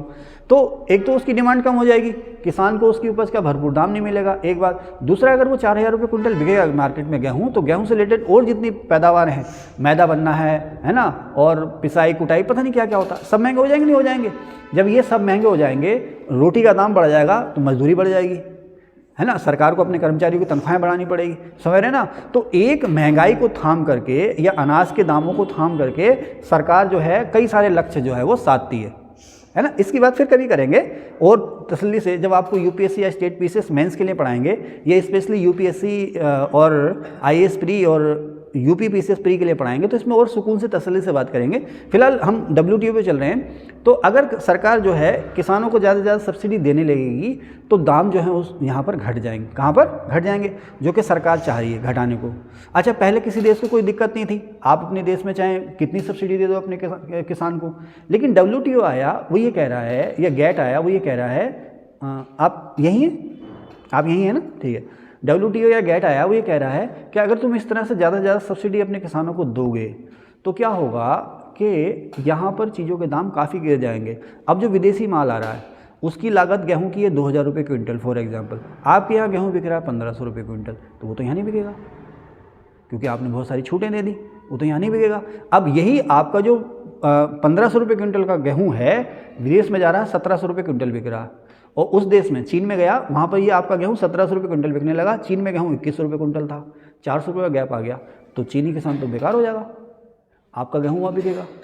चीनी किसान तो बर्बाद हो जाएगा, आपका गेहूँ बिकेगा वहाँ। इसी को कहता है व्यापार में विसंगति। नहीं समझे ना, नहीं समझे, समझ गए। अच्छा, एक काम करो फिर, इसका कोई और एग्जाम्पल बताओ खेती से अलग हटके, अगर तुम समझ गए हो तो।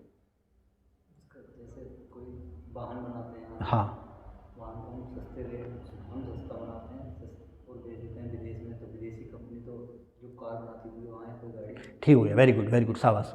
तो देखो, जैसे अब इन्होंने ऑटोमोबाइल सेक्टर की बात करी, मान लीजिए कोई टाटा कंपनी है ना, टाटा कंपनी है, वो कार बना रही है साहब, सरकार ने उसे लाइसेंस दिया और ज़मीन फ्री दे दी सरकार ने। ज़मीन क्या दे दी, ज़मीन फ्री दे दी, है ना, ज़मीन सरकार ने फ्री। अच्छा, उसको भी छोड़ो, आप टाटा सिडकुल आया है यहाँ पर, तो यहाँ पर सिडकुल में उत्तराखंड में कारोबार को, इन्वेस्टमेंट को बढ़ावा देने के लिए जो व्यापारी थे उन्हें बहुत ही सस्ते दर पर ज़मीनें दी गई, लीज पर बहुत सस्ते दर पर ज़मीनें दी गई। इसके अलावा जो है कि ये कहा गया कि एक होता है ना टैक्स हॉलीडे, 5-10 साल के लिए फला टैक्स आपसे नहीं लेंगे, उसके बाद इतने कम दर पे लेंगे, बिजली आपको थोड़ी सस्ती मिलेगी, लेबर के जो कानून है वो थोड़े से हल्के कर दिए जाएंगे। यानी किसान जो व्यापारी थे सिडकुल में, जितने भी व्यापारी थे, उनकी लागत घट गई, लागत घट गई उनकी। तो लागत घट गई तो जाहिर सी बात है अब वो अपने माल को कम दाम पे बेचेंगे, देश में भी और विदेश में भी। तो विदेशी माल ना यहाँ बिकेगा और ना ही उनके अपने देश में बिकेगा, इस तरह की छूटें या इस तरह की राहतें देने से। तो डब्ल्यूटीओ कहता है भाई ये काम ना करो, कोई भी सरकार ऐसा काम ना करे जो किसी दूसरे देश की इंडस्ट्री को, कारोबार को, खेती बाड़ी को बर्बाद कर दे। ठीक है साहब। अब यहीं पर एक होता है विकसित देश, एक होता है विकासशील देश। विकासशील देश ये कहते हैं कि साहब देखो, कृषि में सब्सिडी देना हमारी मजबूरी है। क्यों मजबूरी है? कि साहब गरीबी भुखमरी आम है हमारे यहाँ, हमें तो ज़्यादा से ज़्यादा अनाज की पैदावार करनी है, लोगों का पेट भरना है। तो अगर हम सब्सिडी नहीं देंगे तो एक तो हमारे यहाँ अनाज की जो पैदावार है वो हतोत्साहित हो जाएगी, दूसरा पैदावार कम होगी, हमारे यहाँ तो भुखमरी आ जाएगी साहब, अनाज के दाम बढ़ जाएंगे, गरीब देश हैं हम लोग, अनाज के दाम बढ़ जाएंगे तो हम उसको नहीं बर्दाश्त कर पाएंगे, हम उसको बर्दाश्त नहीं कर पाएंगे, तो हमें तो अनाज में सब्सिडी देनी पड़ेगी। विकसित देश कहते हैं नहीं भाई, ये तुम्हारी चालबाजी है, तुम हमारा माल अपने देश में नहीं बिकने देना चाह रहे हो, इसलिए आप तरह तरह की सब्सिडियाँ दे रहे हो, ये नहीं हम नहीं करने देंगे। तो जो ठीक है, जाइए आप, जो विकसित देश हैं, जो विकसित देश हैं वो कह रहे हैं इन सब्सिडी को कम करो। खेती में जो आपने तरह तरह की सब्सिडी दे रखी है, ठीक है, खेती में जो आपने तरह तरह की सब्सिडी दे रखी है उस सब्सिडी को आप कम करो, विकसित देश ये कहते हैं। अच्छा बात सुनो, हेलो बात सुनो, गीता कहाँ जा रहे हैं? कोई लेने आए हैं या टुक टुक से जाएंगे, ऑटो से? भैया आए हैं, कहाँ हैं? कितनी मार्केट में क्या कर रहे हैं। तो ब्रेक से पहले हम आपको बता रहे थे कि विकसित और विकासशील देशों में खेती या कृषि क्षेत्र में जो सब्सिडी है ना, उसको लेकर के विवाद है।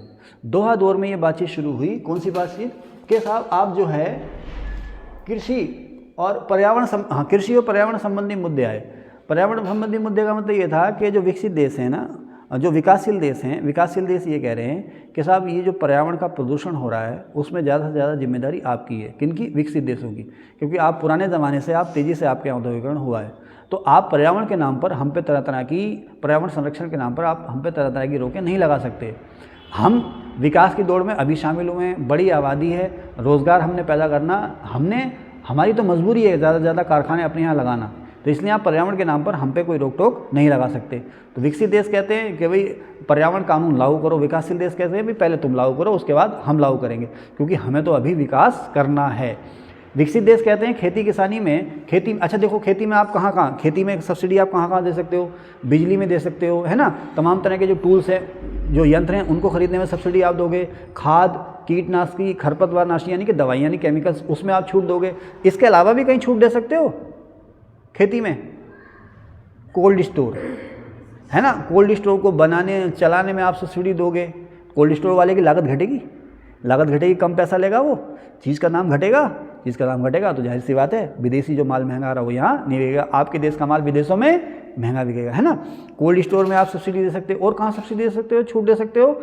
स्टोरेज में, भंडारण में, है ना, कि भाई आप 1000 क्विंटल से ज़्यादा स्टॉक कर सकते हो, तो कालाबाजारी हो गई ना। अब जब यूक्रेन में युद्ध आ गया, वहाँ संकट आ गया, तो आप अपना माल निकाल के वहाँ बेचोगे, या हमारे यहाँ कोविड का संकट आ गया तो अपना माल निकाल के हमारे यहाँ बेचोगे। तो इस तरह के मुद्दे हैं। मैं बहुत ज़्यादा डिटेल में नहीं जाऊँगा, सीधी बात कह रहा हूँ कि WTO कह रहा है कि आप जो है अपने यहाँ किसी भी खेतीबाड़ी को नहीं, किसी भी सेक्टर को इस तरह की छूट या इस तरह की राहत या सब्सिडी ना दें जिससे कि वो विदेशी माल से कंपटीशन में उसको कोई एडवांटेज मिल जाए या उसको बढ़ावा मिल जाए, या विदेशी माल उसके कंपटीशन में ना टिक पाए। कहने का मतलब यह है कि आपका माल इतना सस्ता हो गया कि विदेशी माल उसके सामने फिर टिक ही ना पाया। ऐसा नहीं करना आपने। अब यहीं पर एक शब्द आता है WTO में, बास्केट। क्या आता है? बास्केट या टोकरी। कहीं लिखा मैंने यहाँ बॉक्सेस, बॉक्सेस भी कह सकते हैं इसको, बास्केट भी कहते हैं, टोकरी भी कहते हैं। तो ये कभी कभी तो ऐसे लगता है भी ये बॉक्सेस किससे संबंधित है, ग्रीन बॉक्स, ब्लू बॉक्स इससे संबंधित है, तो WTO से संबंधित है। और WTO से संबंधित है इसका मतलब ये है कि जैसे ये है ना, जैसे इसमें आता है ग्रीन बॉक्स, अम्बर बॉक्स, ब्लू बॉक्स और रेड बॉक्स। तो एक्चुअली क्या है, ये जो बॉक्स है ना, ये छूटें हैं, तरह तरह की छूटें, तरह तरह की रियायतें। ये बॉक्स जो हैं ये तरह तरह की छूट या तरह तरह की रियायतें हैं। जैसे फॉर एग्जांपल एक शब्द आता है ग्रीन बॉक्स। ग्रीन बॉक्स का मतलब ये है कि ये ऐसी छूटें हैं जो आप दे सकते हो। इनका मतलब ये है कि जो प्रोडक्शन को ऐसी चीज़ें हैं, इमरान जी, ऐसी चीज़ें जो प्रोडक्शन को बढ़ावा देती हैं, व्यापार में किसी तरह की कोई रुकावट पैदा नहीं करती हैं। कौन सी होंगी? जो प्रोडक्शन को बढ़ावा देंगी, लागत को कम करके व्यापार। अभी क्या मुद्दा क्या हो रहा है भाई, लागत को कम किया जा रहा है। चाहे किसी भी तरीके से आप कर रहे हो, लागत को कम कर रहे हो, अपना माल सस्ता कर रहे हो, जिससे कि वो विदेशी माल की कंपटीशन में उसको एडवांटेज मिल जा रही है। अब ऐसी कौन सी चीज़ें होंगी जो पैदावार को बढ़ावा दे रही है? खेती की बात अगर आप करो तो हाँ, रिसर्च, जैसे मृदा स्वास्थ्य कार्ड आ गया भाई, तो ये पैदावार को बढ़ावा दे रहा है। सॉयल हेल्थ कार्ड है ना, सुन रहे हैं ना बेटा, इधर सुनो ध्यान से। सॉयल हेल्थ कार्ड है तो वो क्या कर रहा है भाई, आपकी ज़मीन में ताकत कितनी है, कौन सा रोग है, क्या है, इसमें क्या पढ़ना चाहिए, रिसर्च ही तो है ये। तो ये किसान की लागत को नहीं घटा रहा, ये पैदावार को बढ़ा रहा है ना। आपने कहीं डैम बनाया, अच्छा बड़ी मज़ेदार बात है, आपने डैम बनाया, डैम से आपने बिजली बनाई और सिंचाई के लिए पानी भी इकट्ठा किया। अब वो बिजली आप सस्ती दर पे बेच रहे हो किसान को, वो बिजली देखो, डैम आपने बनाया, डैम से सिंचाई के लिए पानी दे रहे हो, तो वो तो आप प्रोडक्शन को बढ़ाएगा नहीं बढ़ाएगा। हालांकि बिजली बेच रहे हो आप किसान को, बेच रहे हो, उससे सिंचाई होगी तो वही प्रोडक्शन को बढ़ाएगा। तो बिजली किसान को बेचना नो दिक्कत है ना, सिंचाई के लिए डैम बनाना, नहर खोदना, तालाब बनाना कोई दिक्कत नहीं है। लेकिन उस तालाब को फ्री में दे देना, उस सिंचाई के पानी को फ्री में दे देना, बिजली को बहुत ही कम रियायती दरों पर दे देना, उससे किसान की लागत घट जाएगी। पैदावार तो बढ़ेगी लेकिन किसान की लागत घट जाएगी, माल सस्ता हो जाएगा, विदेशों में आराम से बिकेगा, और जो विदेशी माल है उसकी डिमांड वहाँ पर कम हो जाएगी, या जो विदेशी माल है उसकी डिमांड आपके देश में कम हो जाएगी। समझ रहे मेरी बात? तो डाम बनाइए, अच्छी बात है, सड़कें बनाइए, गोदाम बनाइए, अच्छी बात है, गोदाम बनाइए, सड़कें बनाइए और डाम बनाइए। और क्या है, आप जो है नई नई रिसर्च कीजिए कि इसमें अच्छी किस्म के बीज बनाने में रिसर्च कीजिए, दवाइयाँ खाद बनाने में। जैसे हम नैनो यूरिया ले आए, कोई रोक नहीं है साहब, बिल्कुल नई टेक्नोलॉजी लेकर आ रहे हो आप, इस तो पर्यावरण संरक्षण हो रहा है। लेकिन अगर यही नैनो यूरिया आप सस्ते दाम पर किसान को दें, मार्केट रेट से कम रेट पर दें, तो उसकी वो अनुमति नहीं देगा। तो ग्रीन बॉक्सेस वो हुए ऐसी छूटें जो आप दे सकते हो, ऐसे काम जो आप कर सकते हो, रिसर्च, ऐसे सारे काम जो पैदावार को बढ़ावा देते हैं, किसान की खुशहाली में योगदान देते हैं, चाहे वो सड़क बनाना हो, चाहे नई किस्म की रिसर्च करना हो, उसे हम कहते हैं ग्रीन बॉक्स। तो आपसे सीधे सीधे पूछेगा कि ग्रीन बॉक्स का मतलब क्या है, ऐसे काम जो आप कर सकते हो। फिर आता है अंबर बॉक्स। देखो ट्रैफिक लाइट होती है ना, ट्रैफिक लाइट होती है, उसमें ग्रीन लाइट जलने से पहले पीली लाइट पड़ती है ना, पीली लाइट जलती है, तो इसका मतलब क्या है, अब इंजन स्टार्ट कर लो अपना, है ना, वो धीरे धीरे आगे को बढ़ लो, है ना, इंजन स्टार्ट कर लो, धीरे धीरे बढ़ लो आगे को, होता नहीं होता। तो यहाँ पर जो है अंबर बॉक्स, ये पीले रंग की लाइट होती है, अंबर जो है इसे हिंदी में तरणमणि या पीली लाइट भी कहते हैं। इसका मतलब ये करते हो कि ऐसी चीज़ें जिसे आपने घटाना है, ऐसी छूटें, ऐसी रियायतें किसानों को जो आप दे रहे हो, किसानों को ऐसी छूटें, ऐसी रियायतें जिसे आपने कम करना है, जिसे घटाना, जैसे एमएसपी का मतलब क्या, आगे इसका टॉपिक भी है, पूरा का पूरा टॉपिक है एमएसपी पे। एमएसपी का मतलब क्या हो भाई, मिनिमम सपोर्ट प्राइस या न्यूनतम समर्थन मूल्य, आप लोग सभी जानते हो। जब एमएसपी की बात करेंगे तो इसकी बात अलग से कर लेंगे। तो एमएसपी क्या कर रही है, एमएसपी क्या कर रही है, आप बताओ, एमएसपी किस तरह से व्यापार में बाधा पहुंचा रही है?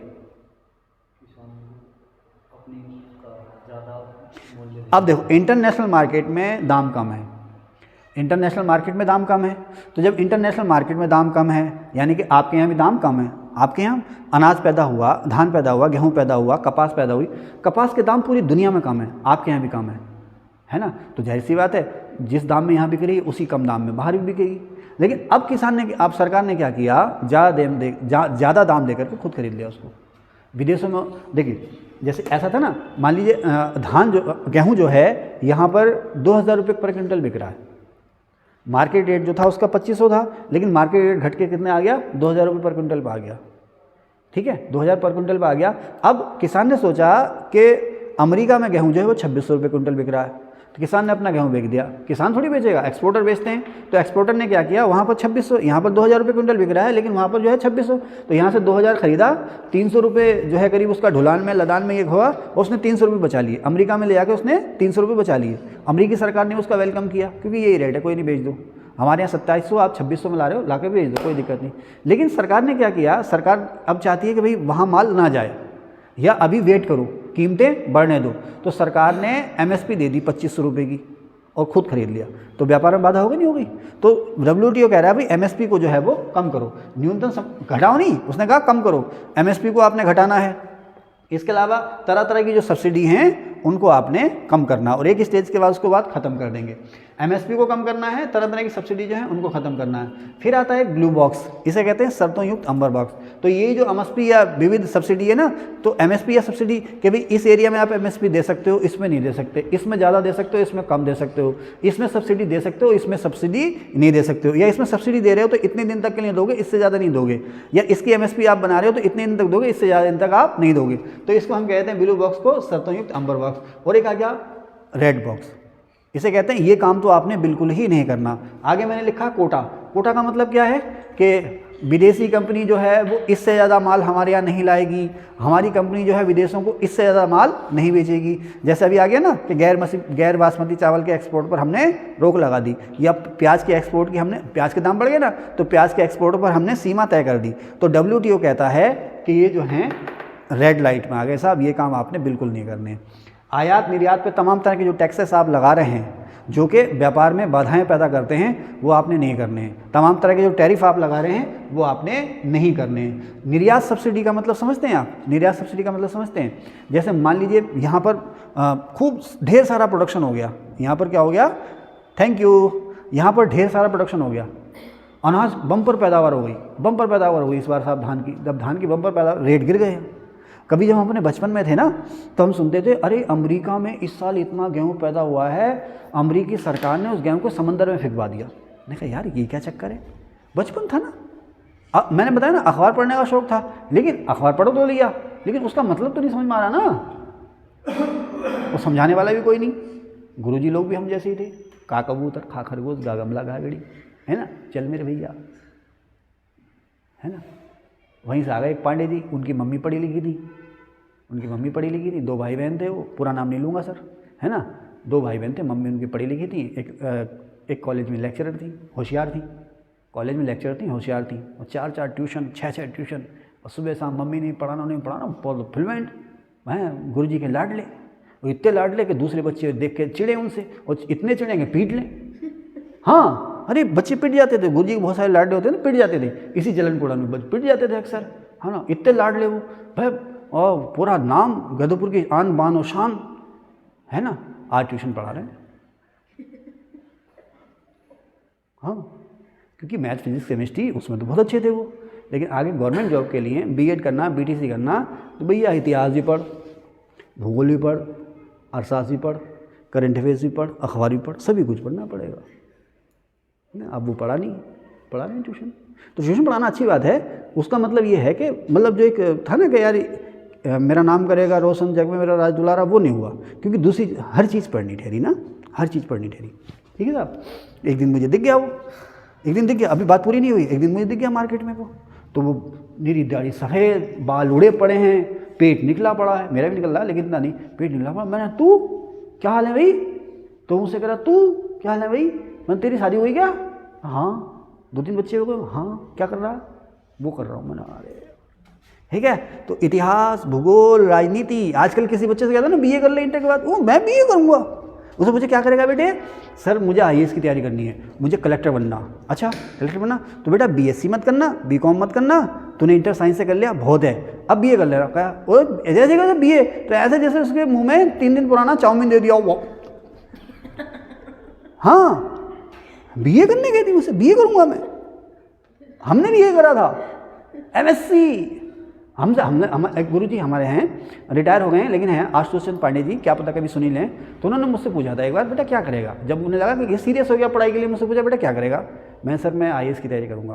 अच्छा, वो हंसे नहीं, उन्होंने मेरी मजाक नहीं बनाई, पहले मजाक बनाते थे लेकिन उसके बाद उन्होंने मेरी मजाक नहीं, देख चुके थे सीरियस हो गया, तो ले फिर तुम एक काम करो, तुम बीए मत करना। तो यही करा था मैंने, जो भी मैंने करके दिखाया, बीएससी हम बीए करेंगे। हम जो नॉन इलीट लोग होते हैं वो करते हैं बीए, इलीट लोग बीए करें, बीएससी करें, बीएससी एमएससी के बाद पीएचडी, उसके बाद 3 साल बाद होश आया भाई कुछ ना मिलेगा, है ना, अब चुपचाप उधर। तो खैर बीए तो नहीं करा, लेकिन पढ़ रहे हैं वो इतिहास, भूगोल, राजनीति, अर्थशास्त्र, वही। आज अगर आप लोग मेरी वीडियो देख रहे हैं तो आई एम वेरी सीरियस, अगर आपने गवर्नमेंट जॉब पानी है तो आफ्टर 12th, मेरा किसी सब्जेक्ट से कोई लेना देना नहीं है, बट अगर आपने कहीं लेक्चरर बनना है, किसी आपने अगर जो है कि डॉक्टर बनना है, इंजीनियर बनना है, अलग चीज़ है, लेकिन अगर आपने यूपीएससी, आईएएस, पीसीएस या अन्य किसी सरकारी नौकरी की तैयारी करनी है तो आप चुपचाप बीए करें, मन से करें। ये नहीं कि फॉर्म भर दिया घर में बैठे हैं ना, चुपचाप बीए करें, मन से करें, कोशिश करेंगे उसमें टॉपर हों, आपको किसी कोचिंग की ज़रूरत नहीं पड़ेगी।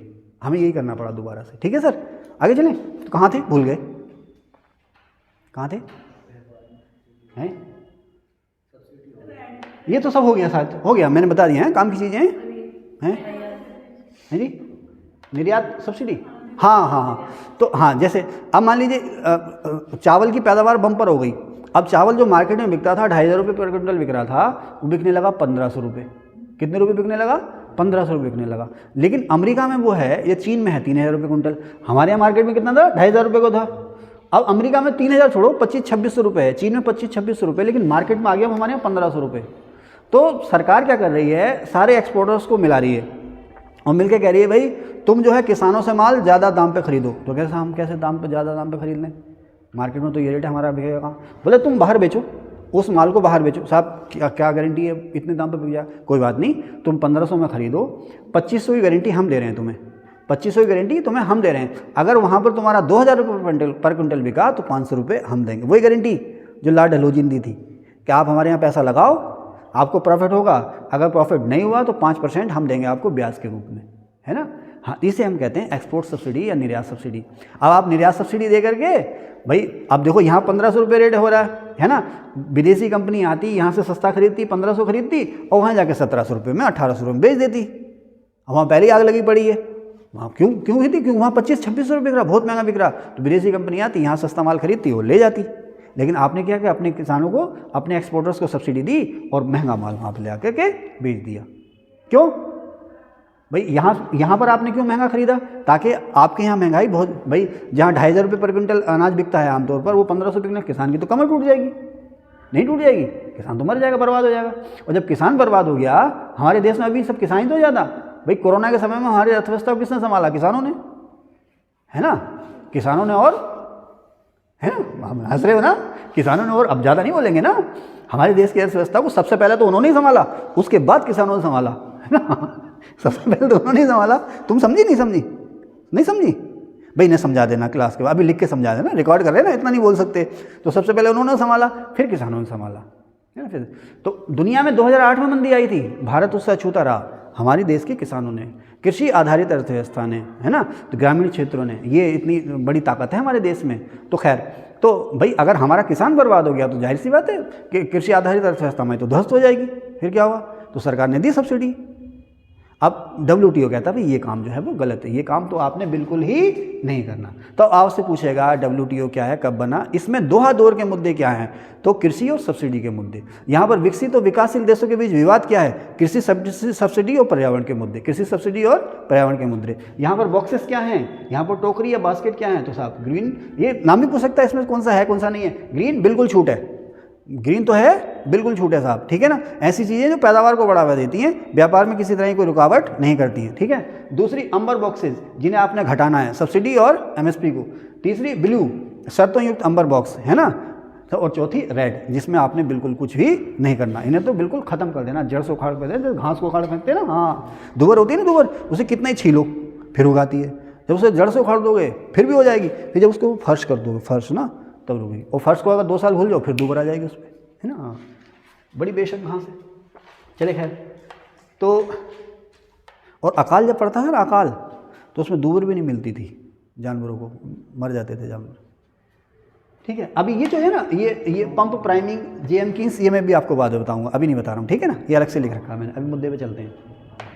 फिर आ जाता है IPR, इंटेलेक्चुअल प्रॉपर्टी राइट्स, बौद्धिक संपदा अधिकार, है ना। कुल कितने प्रकार के हैं? कुल 7 प्रकार के हैं। इसके लिए मैं अलग से टॉपिक बताऊंगा आपको IPR के लिए ना।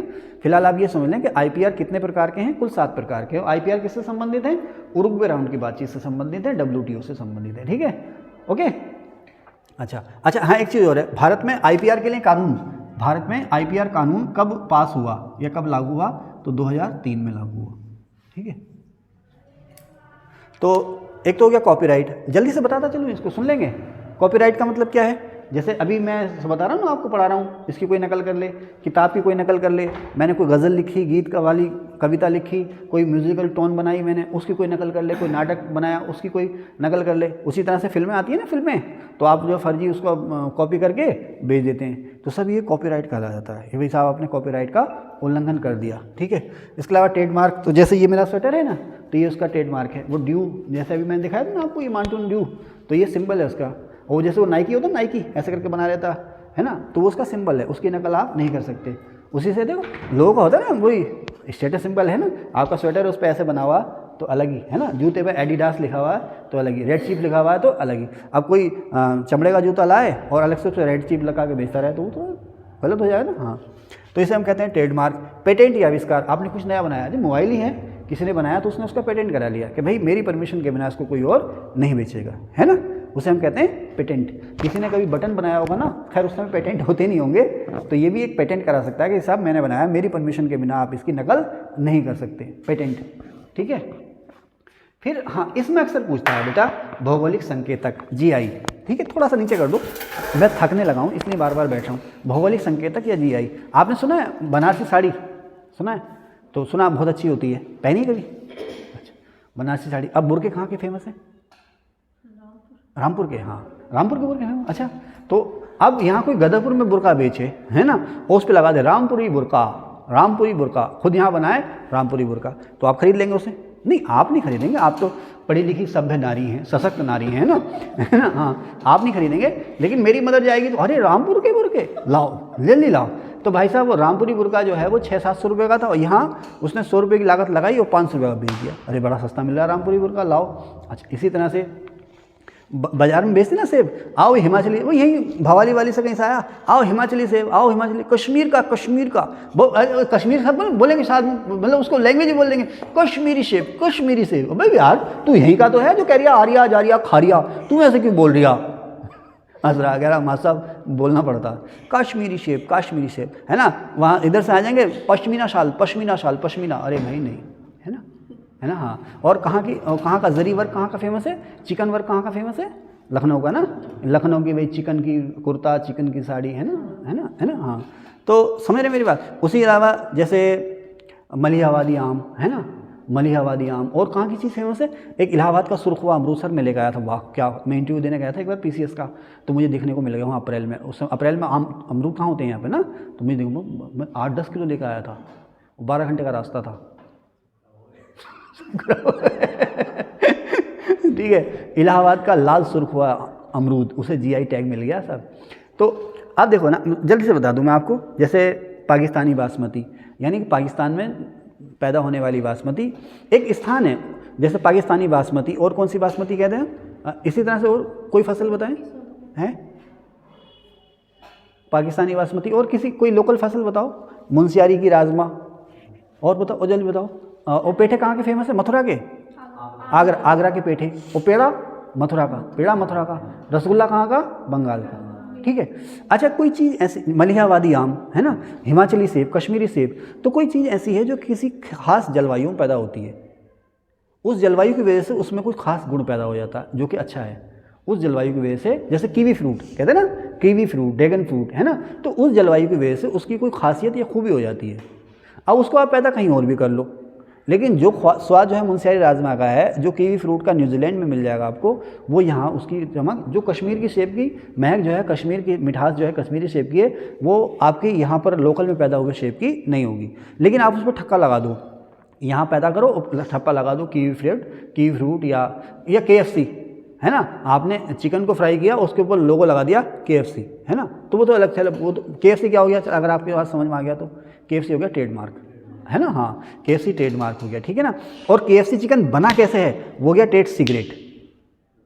भाई आप पेप्सी पीते हो, आप माज़ा पी रहे हो, माज़ा होले, है ना, ऐड आती है ना, माज़ा होले, तो माज़ा, अब उसकी रेसिपी क्या है किसी को पता नहीं ना, कोका कोला थम्स अप की रेसिपी क्या है किसी को नहीं पता, वो सीक्रेट है। अगर सबको पता, सब बेचने लेंगे उसको, उसमें क्या पड़ रहा है, कितना पड़ रहा है, किसी को पता नहीं है।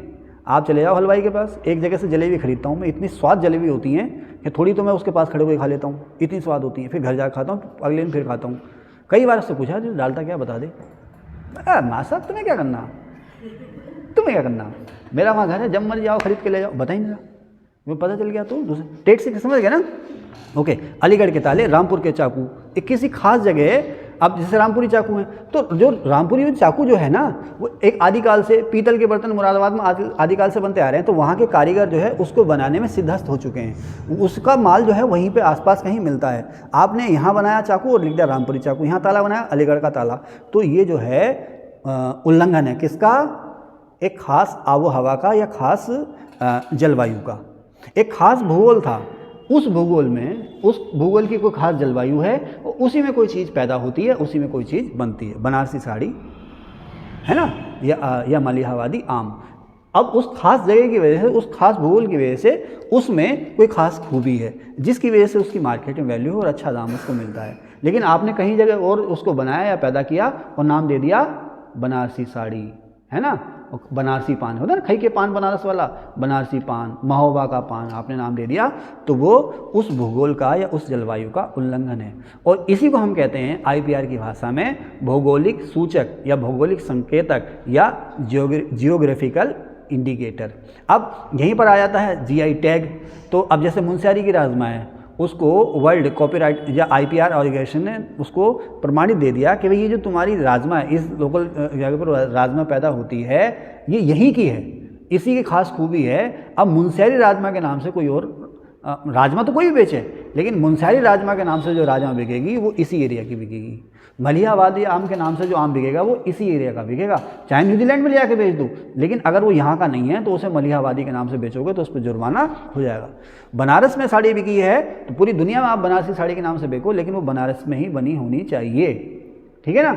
अलीगढ़ का ताला है तो वो अलीगढ़ में ही बना होना चाहिए, कहीं और जाके बेचोगे तो उसमें फिर जुर्माना हो जाएगा। इसी को हम कहते हैं भौगोलिक संकेतक या जीआई टैग। समझ गए? समझ गए मेरी बात? आगे चलें भाई, पक्की बात? चाय पी लें? पियेंगे ना? हाँ, पॉज करो। चलें सर। अब बात इंडस्ट्रियल डिज़ाइंस। इंडस्ट्रियल डिज़ाइन का मतलब क्या है? आप देखो, जैसे वो आपने देखी होगी वो पल्सर बाइक देखिए, बुलेट की अलग ही पहचान है ना? क्यों? बुलेट की अलग ही पहचान है, उसकी बनावट की। पल्सर बाइक की अलग ही पहचान है। अच्छा, आप जैसे एक गाड़ी है वो मारुति की बलेनो, मारुति की गाड़ी है बलेनो। अब टाटा ने उसी की तरह से गाड़ी निकाली ग्लेंज या ग्लेंजा के नाम से। तो एक दिन मैंने देखा, अरे यार ये तो गाड़ियाँ दोनों सेम लग रही हैं, ये मारुति की और ये टाटा की है।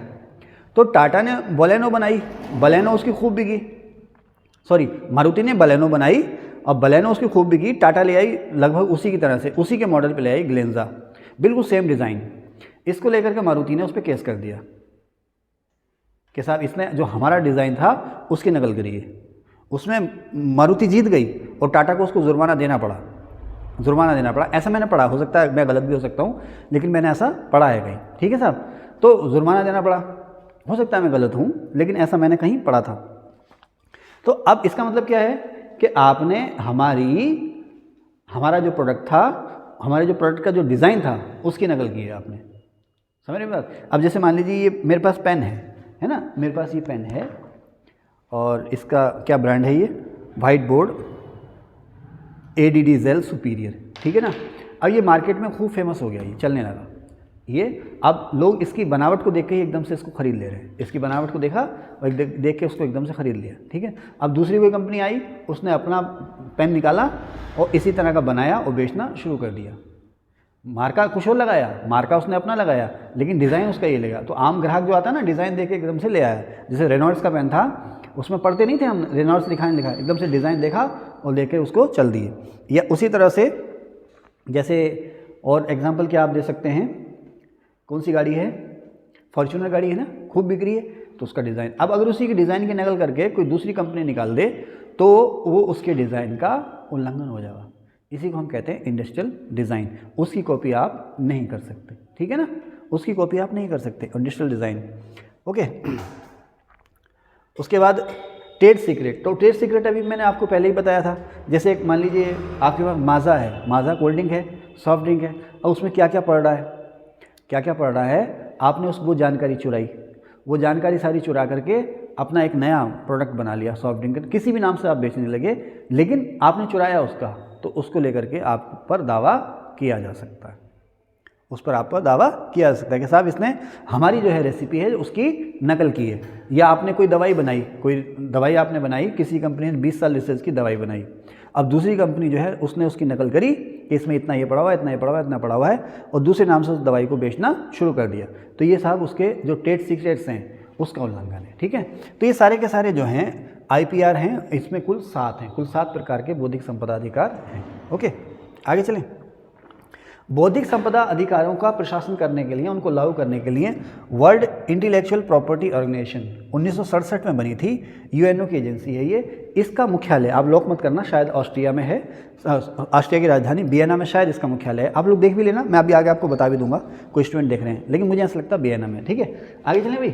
तो WIPO UN एजेंसी है जो देखती है बौद्धिक संपदा अधिकारों के उल्लंघन को देखती है, 1967 में ये बनी थी। अब इमरान जी आपका ड्यूटी शुरू हो गया। अब हम बात, तो WIPO का अभी बच्चे ने देखा है, WIPO का जो हेडक्वार्टर है वो जेनेवा में है, वियना में नहीं है, ठीक है ना, ठीक है। कहाँ पर है WIPO का हेडक्वार्टर? जेनेवा में, ठीक है। अच्छा, अब बात करेंगे हम आपसे ग्रीन रेवोल्यूशन की या हरित क्रांति की। तो आप आ गई कीर्ति, तो आप बताएं कि जो हरित क्रांति शब्द है ये किसने गढ़ा था? हरित क्रांति शब्द किसने दिया था? हरित क्रांति शब्द किसने दिया था? है कोई गॉड है, मिस्टर गॉड करके हैं कोई, किधर गए? विलियम गॉड, कहीं लिखा होगा मैंने, ऊपर कहीं लिखा है, देख लेगा, नीचे कहीं लिखा है, ठीक है, सही बोला ना। विलियम गॉड जो हैं उन्होंने हरित क्रांति शब्द का इस्तेमाल किया। अच्छा, सीधी सीधी बात है, हरित माने हरा भरा, हरा भरा से मतलब है पैदावार। जो हमारी फसलें हैं ना, फसल मतलब हरियाली, फसल का मतलब हरियाली, यानी कि फसल बढ़ रही है, पैदावार बढ़ रही है, हरियाली बढ़ रही है, उसी को उन्होंने नाम दे दिया विलियम गॉड ने, ग्रीन रेवोल्यूशन या हरित क्रांति। अच्छा, क्रांति का मतलब क्या होता है? तेज बदलाव, है ना, तेज बदलाव, चाहे वो निगेटिव हो या पॉजिटिव हो, लेकिन आमतौर पर क्रांति को हम पॉजिटिव वर्ड्स में ही इसका इस्तेमाल करेंगे, है ना। तो तेज बदलाव जो कि सकारात्मक हो, तेज बदलाव जो कि सकारात्मक हो, उसी को हम कहते हैं क्रांति। जैसे कहते हैं ना 1857 की क्रांति, इंटरनेट क्रांति, IT क्रांति, है ना, कहते हैं ना, कहते हैं। और कौन सी क्रांति, और कौन सा रेवोल्यूशन है? हाँ, इंडस्ट्रियल रेवोल्यूशन या औद्योगिक क्रांति। ओके, चलिए खैर, तो होता यह है कि सेकेंड वर्ल्ड वार हो गया साहब। सेकेंड वर्ल्ड वार के बाद भी गरीबी, भूखमरी, अकाल, ये दिक्कतें और बढ़ गई। भारत में 1948 में अकाल पड़ा, और दुनिया के दूसरे देशों में, अफ्रीका में, एशिया में, जैसे आप थर्ड वर्ल्ड, फोर्थ वर्ल्ड कहते हैं, भैया बहुत बुरा अकाल का हाल है ना। लोग जो हैं खाने के लाले पड़ रहे हैं। हमारे एक मामा वो बताते हैं कि अनाज भरपूर पैदा नहीं होता था। जैसे ना लोगों में मांसाहार का चलन था, क्यों था लोगों में ज़्यादा से ज़्यादा मांसाहार का चलन? मैंने कहा मामा इतना मांसाहार क्यों खाते थे लोग, अब भी खाते हैं? बोले यार अब तो लोग एक ट्रेंड बना रखा, शो किया, लेकिन बेटा पहले ज़माने में अनाज होते ही नहीं था, अनाज बहुत कम होता था, अनाज बहुत कम होता था, गेहूँ चावल बहुत कम होता था, तो पेट भरना था तो मजबूरी थी, लोग फिर मांसाहार की तरफ को आकर्षित हो जाते थे, है ना। तो उन्होंने पशु को अपना आहार बनाया, उसी को भुना भाना, उसी को वो खा लिया, मजबूरी थी, कहना अनाज था ही नहीं। जो थोड़ा बहुत अनाज होता था वो होली, दिवाली, ईद, रक्षाबंधन, शादी ब्याह के लिए रख लेते थे, उसमें चावल या उसमें रोटियां बनती थी। अच्छा, ऐसा बोला, हाँ। बोले अब देखो अब खूब पैदावार हो रही है। तो मामा हमारे बहुत बुद्धिमान हैं, अपने ज़माने के अच्छे खासे पढ़े लिखे हैं, तो उन्होंने बताया अरे गुलफाम, ये 1970 के आसपास जब तू पैदा भी नहीं हुआ था, डाम बना था यहाँ, और जब यहाँ डाम बना, इंदिरा गांधी आई थी इसका उद्घाटन करने को, और उसके बाद देख फिर पन्नागढ़ यूनिवर्सिटी बन गई, फिर फसल बन गई। लेकिन मामा को ये नहीं पता था हरित क्रांति क्या है, लाल बहादुर शास्त्री क्या है, लेकिन व्यवहारिक नॉलेज मामा को सारी थी। तो यही हम आपको बताते चले, जो हमें दूसरों ने बताया, किताबों में बताया कि साहब पैदावार होती नहीं थी। पैदावार ना होने की वजह है कि भारतीय कृषि जो थी मानसून का जुआ थी। नंबर एक बात, खेती मतलब मानसून पर निर्भर थे। दूसरा, जो देसी बीज थे उनकी पैदावार कम होती थी। बीमारियों से लड़ने के लिए, खेतों में तरह तरह की बीमारियां होती थी, उन बीमारियों से लड़ने के लिए हमारे पास पर्याप्त संसाधन थे नहीं। जो प्राकृतिक खाद थी वही थी, इसके अलावा जो तेज़ी से जो पैदावार बढ़ाने वाली खादें हैं वो थी नहीं। सिंचाई के साधन नहीं थे। इसके अलावा अगर कभी मार्केट में ज़्यादा पैदा भी हो जाए, फसल ज़्यादा पैदा भी हो जाए, तो उसका ख़रीदार नहीं था उचित दाम पे, उसका ख़रीदार नहीं था, व्यापार नहीं था। एक ज़िले से दूसरे ज़िले में या इंटर स्टेट या इंटरनेशनल पर कोई खास कारोबार व्यापार था नहीं। किसान को दाम मिलना नहीं था, कोई खास वाजिब दाम मिलना नहीं था। अगर ज़्यादा पैदा कर भी ले तो किसान ज़्यादा पैदा करने के लिए उत्साहित भी नहीं होता था। पुराने ज़माने के हल बैल होते थे, लोहिया हल होते थे, ट्रैक्टर वगैरह थे नहीं, तो इसलिए पैदावार जो थी कम थी, क्योंकि ज़मीन जोतना बड़ा मुश्किल होता था। आबादी खूब थी लेकिन औजार थे नहीं, तो ज़मीन जो है ज़्यादा जोती नहीं जाती थी। तो इंसान हाथ से जितनी ज़्यादा ज़मीन जोत लेता था, अदरवाइज वो खराब हो गई। अकाल कह रहा हूँ, सूखा आम था, बाढ़ आम थी, तो कभी सूखे से फसल पट तो कभी बाढ़ से फसल पट। अब 1965 में भारत और चीन का युद्ध हुआ। उस समय अमेरिका ने भारत को जो अनाज दिया था वो बहुत सी शर्तों पे दिया था और ख़राब किस्म का अनाज दिया था। उसी समय हमारे प्रधानमंत्री थे अटल बिहारी वाजपेयी, नाम निकल रहा, लाल बहादुर शास्त्री जी। अच्छा देखिए, सिलसिला जो है कहाँ से शुरू हुआ। दूसरी पंचवर्षीय योजना आई। पहली पंचवर्षीय योजना थी, उसमें कृषि और सिंचाई पर बल दिया गया। कृषि और सिंचाई पर बल देने का मतलब क्या है कि जो खेतीबाड़ी के साधन हैं उनको बढ़ावा देना, सिंचाई को बढ़ावा देना, एग्रीकल्चर जो रिसर्च वगैरह है उसको बढ़ावा देना। दूसरी पंचवर्षीय योजना आई, उसमें बड़े बड़े उद्योगों को बढ़ावा मिला, बड़े बड़े उद्योगों की स्थापना की गई। अभी जो बड़े बड़े उद्योग थे, इनमें ज़्यादातर में जो कच्चा माल आना था वो खेती से आना था। भाई शुगर फैक्ट्री है तो गन्ना पैदा होगा ना, तो उसी से चीनी बनेगी ना। राइस मिल है तो उसके लिए अनाज चाहिए नहीं चाहिए, राइस मिल या फ्लोर मिल है उसके लिए अनाज चाहिए नहीं चाहिए। कपास सूत फैक्ट्री है ना, कॉटन मिल है, सूत फैक्ट्री है, तो उसके लिए कपास चाहिए, तो खेत से ही तो आएगी नहीं आएगी, ठीक है साहब। तो एक ज़मीन जो थी वो तैयार हो रही थी। पहली पंचवर्षीय योजना और दूसरी पंचवर्षीय योजना से खेती में पैदावार को बढ़ाने के लिए ज़मीन तो तैयार हो रही थी। लेकिन इसी समय क्या होता है कि सन 50 के दशक में अमेरिकी वैज्ञानिक थे, अमेरिकी कृषि वैज्ञानिक नॉर्मन बोरलॉग। ये सारी चीज़ें मैंने यहाँ लिख रखी हैं बेटा, ठीक है ना, मैं फ्लो में बोल रहा हूँ, मेरा पैक टॉपिक है, मैं फ्लो में बोल रहा हूँ। अमेरिकी कृषि वैज्ञानिक थे नॉर्मन बोरलॉग। तो उन्हें सहायता मिली, अमेरिकी एक एनजीओ था रॉकफेलर, कौन सी, रॉकफेलर एनजीओ, ठीक है ना। और रॉकफेलर एक कंपनी थी, उससे उन्हें ग्रांट मिली। तो रॉकफेलर की ग्रांट से उन्हें बढ़ावा मिला खेतीबाड़ी में नए नए किस्म की रिसर्च करने का। तो अपनी रिसर्च के दौर में उन्होंने गेहूं में एक रोग लगता था कंडुआ, जिसे रस्ट या किट्टू कहते हैं, गेहूं में रस्ट या किट्टू या कंडवा रोग लगता था, उससे लड़ने का तरीका खोजा उन्होंने, एक चीज़। दूसरा, उन्होंने बोनी प्रजातियाँ खोजी। बोनी प्रजाति समझते हैं, जो हमारे देसी बीज होते थे ना बेटा, देसी बीज, वो खूब बड़े बड़े पेड़ होते थे, उनके पेड़, धान के गेहूं के पेड़ जो खूब ऊंचे ऊंचे, बाल छोटी छोटी, पेड़ खूब ऊंचा, बाल छोटी छोटी, बाल समझते हैं बाली, और उसमें दाने जो हैं कम होते थे। लेकिन अब ये जो बोनी प्रजाति के बीज आए तो उसमें पेड़ छोटे आकार का है और बाल इतनी इतनी लंबी, धान की गेहूं की, यानी कि पैदावार उनकी, यानी कि खूब ज़्यादा पैदावार देने वाले बीज उन्होंने खोजे। किन्होंने? नॉर्मन बोरलॉग ने। तो रस्ट या किट्टू या कंडवा और भी दूसरी बीमारियां थी, उनसे लड़ने का तरीका खोजा, और उन्नत किस्म के बीज या बोनी प्रजातियों के बीज उन्होंने खोजे। उसकी शुरुआत मैक्सिको से उन्होंने की, मैक्सिको में रिसर्च की, मैक्सिको से उन्होंने शुरुआत की, धीरे धीरे पूरी दुनिया में वो बीज फैलने लगे। इसलिए नॉर्मन बोरलॉग को हम फादर ऑफ ग्रीन रिवोल्यूशन या हरित क्रांति का पिता कहते हैं। इसी को लेकर के उन्हें 1970 में नोबेल शांति अवार्ड मिला। 1970 मैंने यहाँ नहीं लिखा है, आप लोग देख लेना। 1970 में इसी को लेकर के उन्हें नोबेल प्राइज़ फॉर पीस मिला, नॉर्मन बोरलॉग को। इन्हें हरित क्रांति का पिता कहा जाता है। इन्हीं के शिष्य थे डॉक्टर एम एस स्वामीनाथन, ये भी कृषि वैज्ञानिक थे, एम एस स्वामीनाथन, इन्होंने भी उनके साथ कभी काम किया था। तो डॉक्टर एम एस स्वामीनाथन ने भारत में इस तकनीक को बढ़ावा दिया, या भारत में उन्नत बीजों को या ज़्यादा से ज़्यादा पैदावार देने वाले बीजों को, तरह तरह के रोगों से लड़ने के लिए तरह तरह की दवाइयों को या तरह तरह की तकनीकों को बढ़ावा दिया। इसलिए डॉक्टर एम एस स्वामीनाथन को भारत में हरित क्रांति का पिता कहा जाता है। ठीक है, अब आपसे सवाल पूछेगा हरित क्रांति क्या है? तो साहब हरित क्रांति, एक मिनट अभी बैठे रहें, थोड़ा थक से गए। तो हरित क्रांति क्या है? अब आपसे पूछेगा कि भाई हरित क्रांति क्या है, तो इसका मतलब क्या है कि बेहतर सिंचाई सुविधाएं और उन्नत किस्म के बीज और रासायनिक उर्वरक, बेहतर सिंचाई सुविधाएं, बिजली किसके लिए? बिजली किसके लिए? सिंचाई के लिए, है ना। बांध, नहर, नदी, झील, तालाब, बिजली, है ना, रासायनिक उर्वरक, रासायनिक कीटनाशक, उन्नत किस्म के बीज, बोनी प्रजाति के बीज, इनका इंतज़ाम करना, प्लस आधुनिक यंत्र जैसे ट्रैक्टर ट्रॉली वगैरह, ट्रैक्टर हैरो, है ना। कंबाइन तो अब आई है, पहले नहीं थी ना, थ्रेशर आए थे शुरू में, थ्रेशर, है ना। तो उन्नत किस्म के यंत्रों का इस्तेमाल करना, है ना, नए किस्म के खाद बीज का इस्तेमाल करना।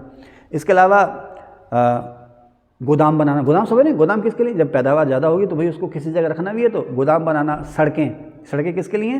भाई जो अनाज खेतों में पैदा होगा उसको एक से दूसरी जगह ले जाना ना, एक ज़िले से दूसरे ज़िले में, एक राज्य से दूसरे राज्य में, तो सड़कें वगैरह इन सब का इंतजाम करके एक तरीका ऐसा ईजाद करना जिससे कि पैदावार ज़्यादा से ज़्यादा बढ़े। तो यही हरित क्रांति के घटक, है ना।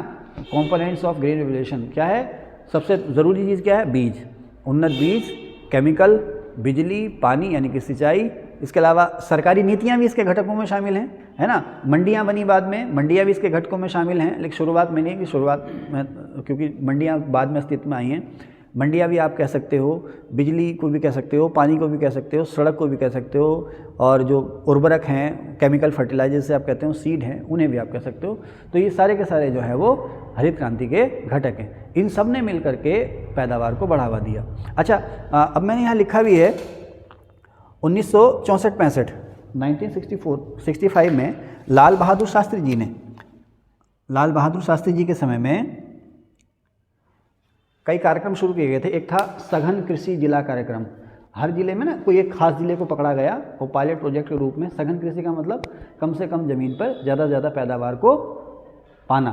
तो सघन कृषि जिला कार्यक्रम शुरू किया गया। इसी में था भारत में ही शास्त्री जी के समय में एक प्रोग्राम शुरू किया गया था हाई यील्डिंग, क्या लिखा मैंने कहीं लिखा होगा, high yielding seed variety program, यानी कि जो ज़्यादा से ज़्यादा पैदावार देने वाले बीज हैं उनको बढ़ावा देने का प्रोग्राम। तो ये सारे काम जो है 1964-65 और 65 में हो गए, और 1965 के बाद 66-67 में जो पैदावार थी वो अच्छी खासी बढ़ने लगी थी।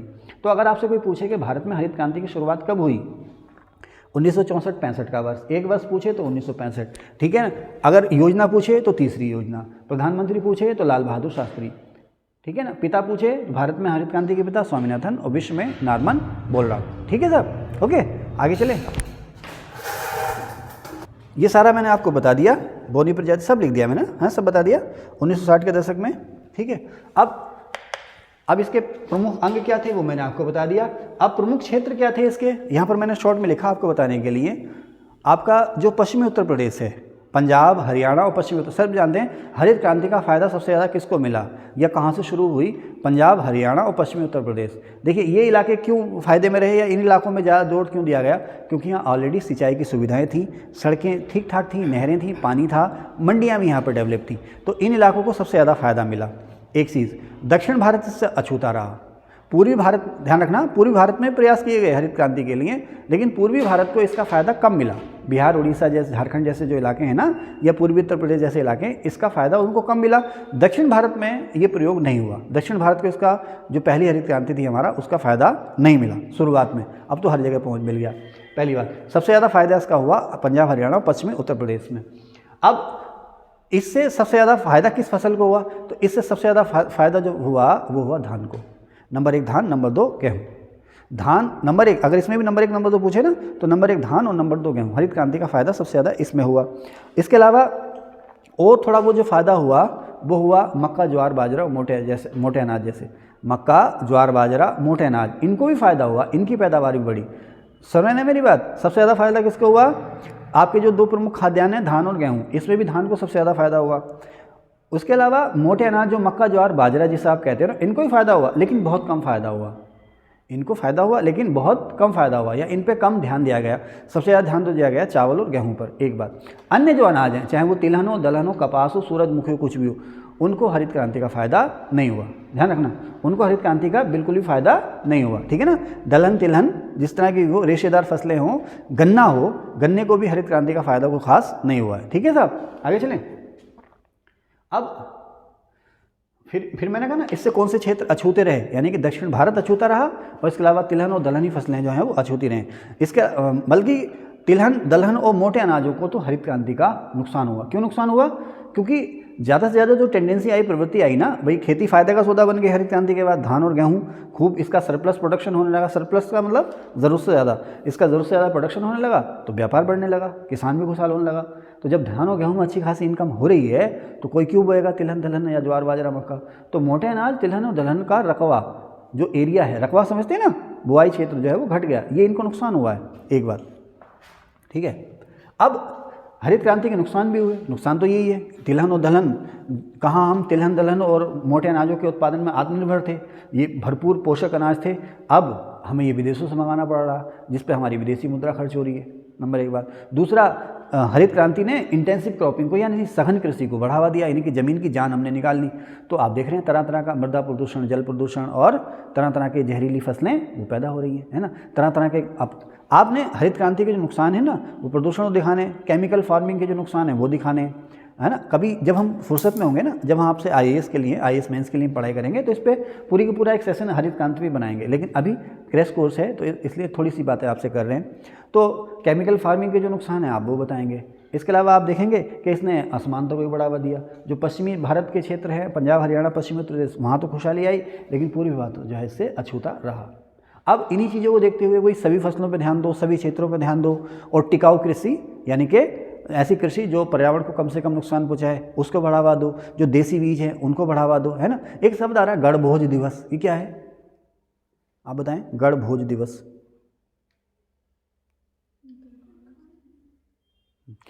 खैर वर्ष 2000 से मनाया जा रहा है उत्तराखंड में। जो परंपरागत बीज है ना, जो परंपरागत अनाज हैं, जैसे मंडुआ, कोदा, ज्वार, बाजरा, है ना, जो परंपरागत अनाज हैं उनकी ब्रांडिंग है एक्चुअली। जो नई पीढ़ी है उसको उसके बारे में बताना, उसकी अच्छाइयों खूबियों के बारे में बताना के बजाय मोमो चाउमीन के अपने नाश्ते में इनको शामिल करो, ये ज़्यादा पोषक है। तो हर साल इसके लिए एक डे मनाया जाता है, इस बार ज़्यादा धूमधाम से मनाया गया गणभोज दिवस। तो खैर, तो अब क्या है कि सभी क्षेत्रों में खेती किसानी को बढ़ावा मिले, सभी फसलों को बढ़ावा मिले, खेती किसानी का पर्यावरण पे भी कम से कम नुकसान हो, जैविक कृषि को बढ़ावा दिया जाए, इसी को नाम दिया गया इंद्रधनुषी क्रांति, ठीक है ना। कलाम साहब ने इसका जो है प्रपोजल दिया था, इंद्रधनुषी क्रांति। इसको आप सदाबहार क्रांति भी कह सकते हो, और इसको आप दूसरी हरित क्रांति भी कह सकते हो। द्वितीय हरित क्रांति या इंद्रधनुषी क्रांति या सदाबहार क्रांति जो है वो उसी से है। अब हरित क्रांति को सहारा किसने दिया या मोटिवेशन किसने दिया? हरित क्रांति को सहारा या मोटिवेशन जो दिया वो दिया FCI ने, फूड कॉरपोरेशन ऑफ इंडिया।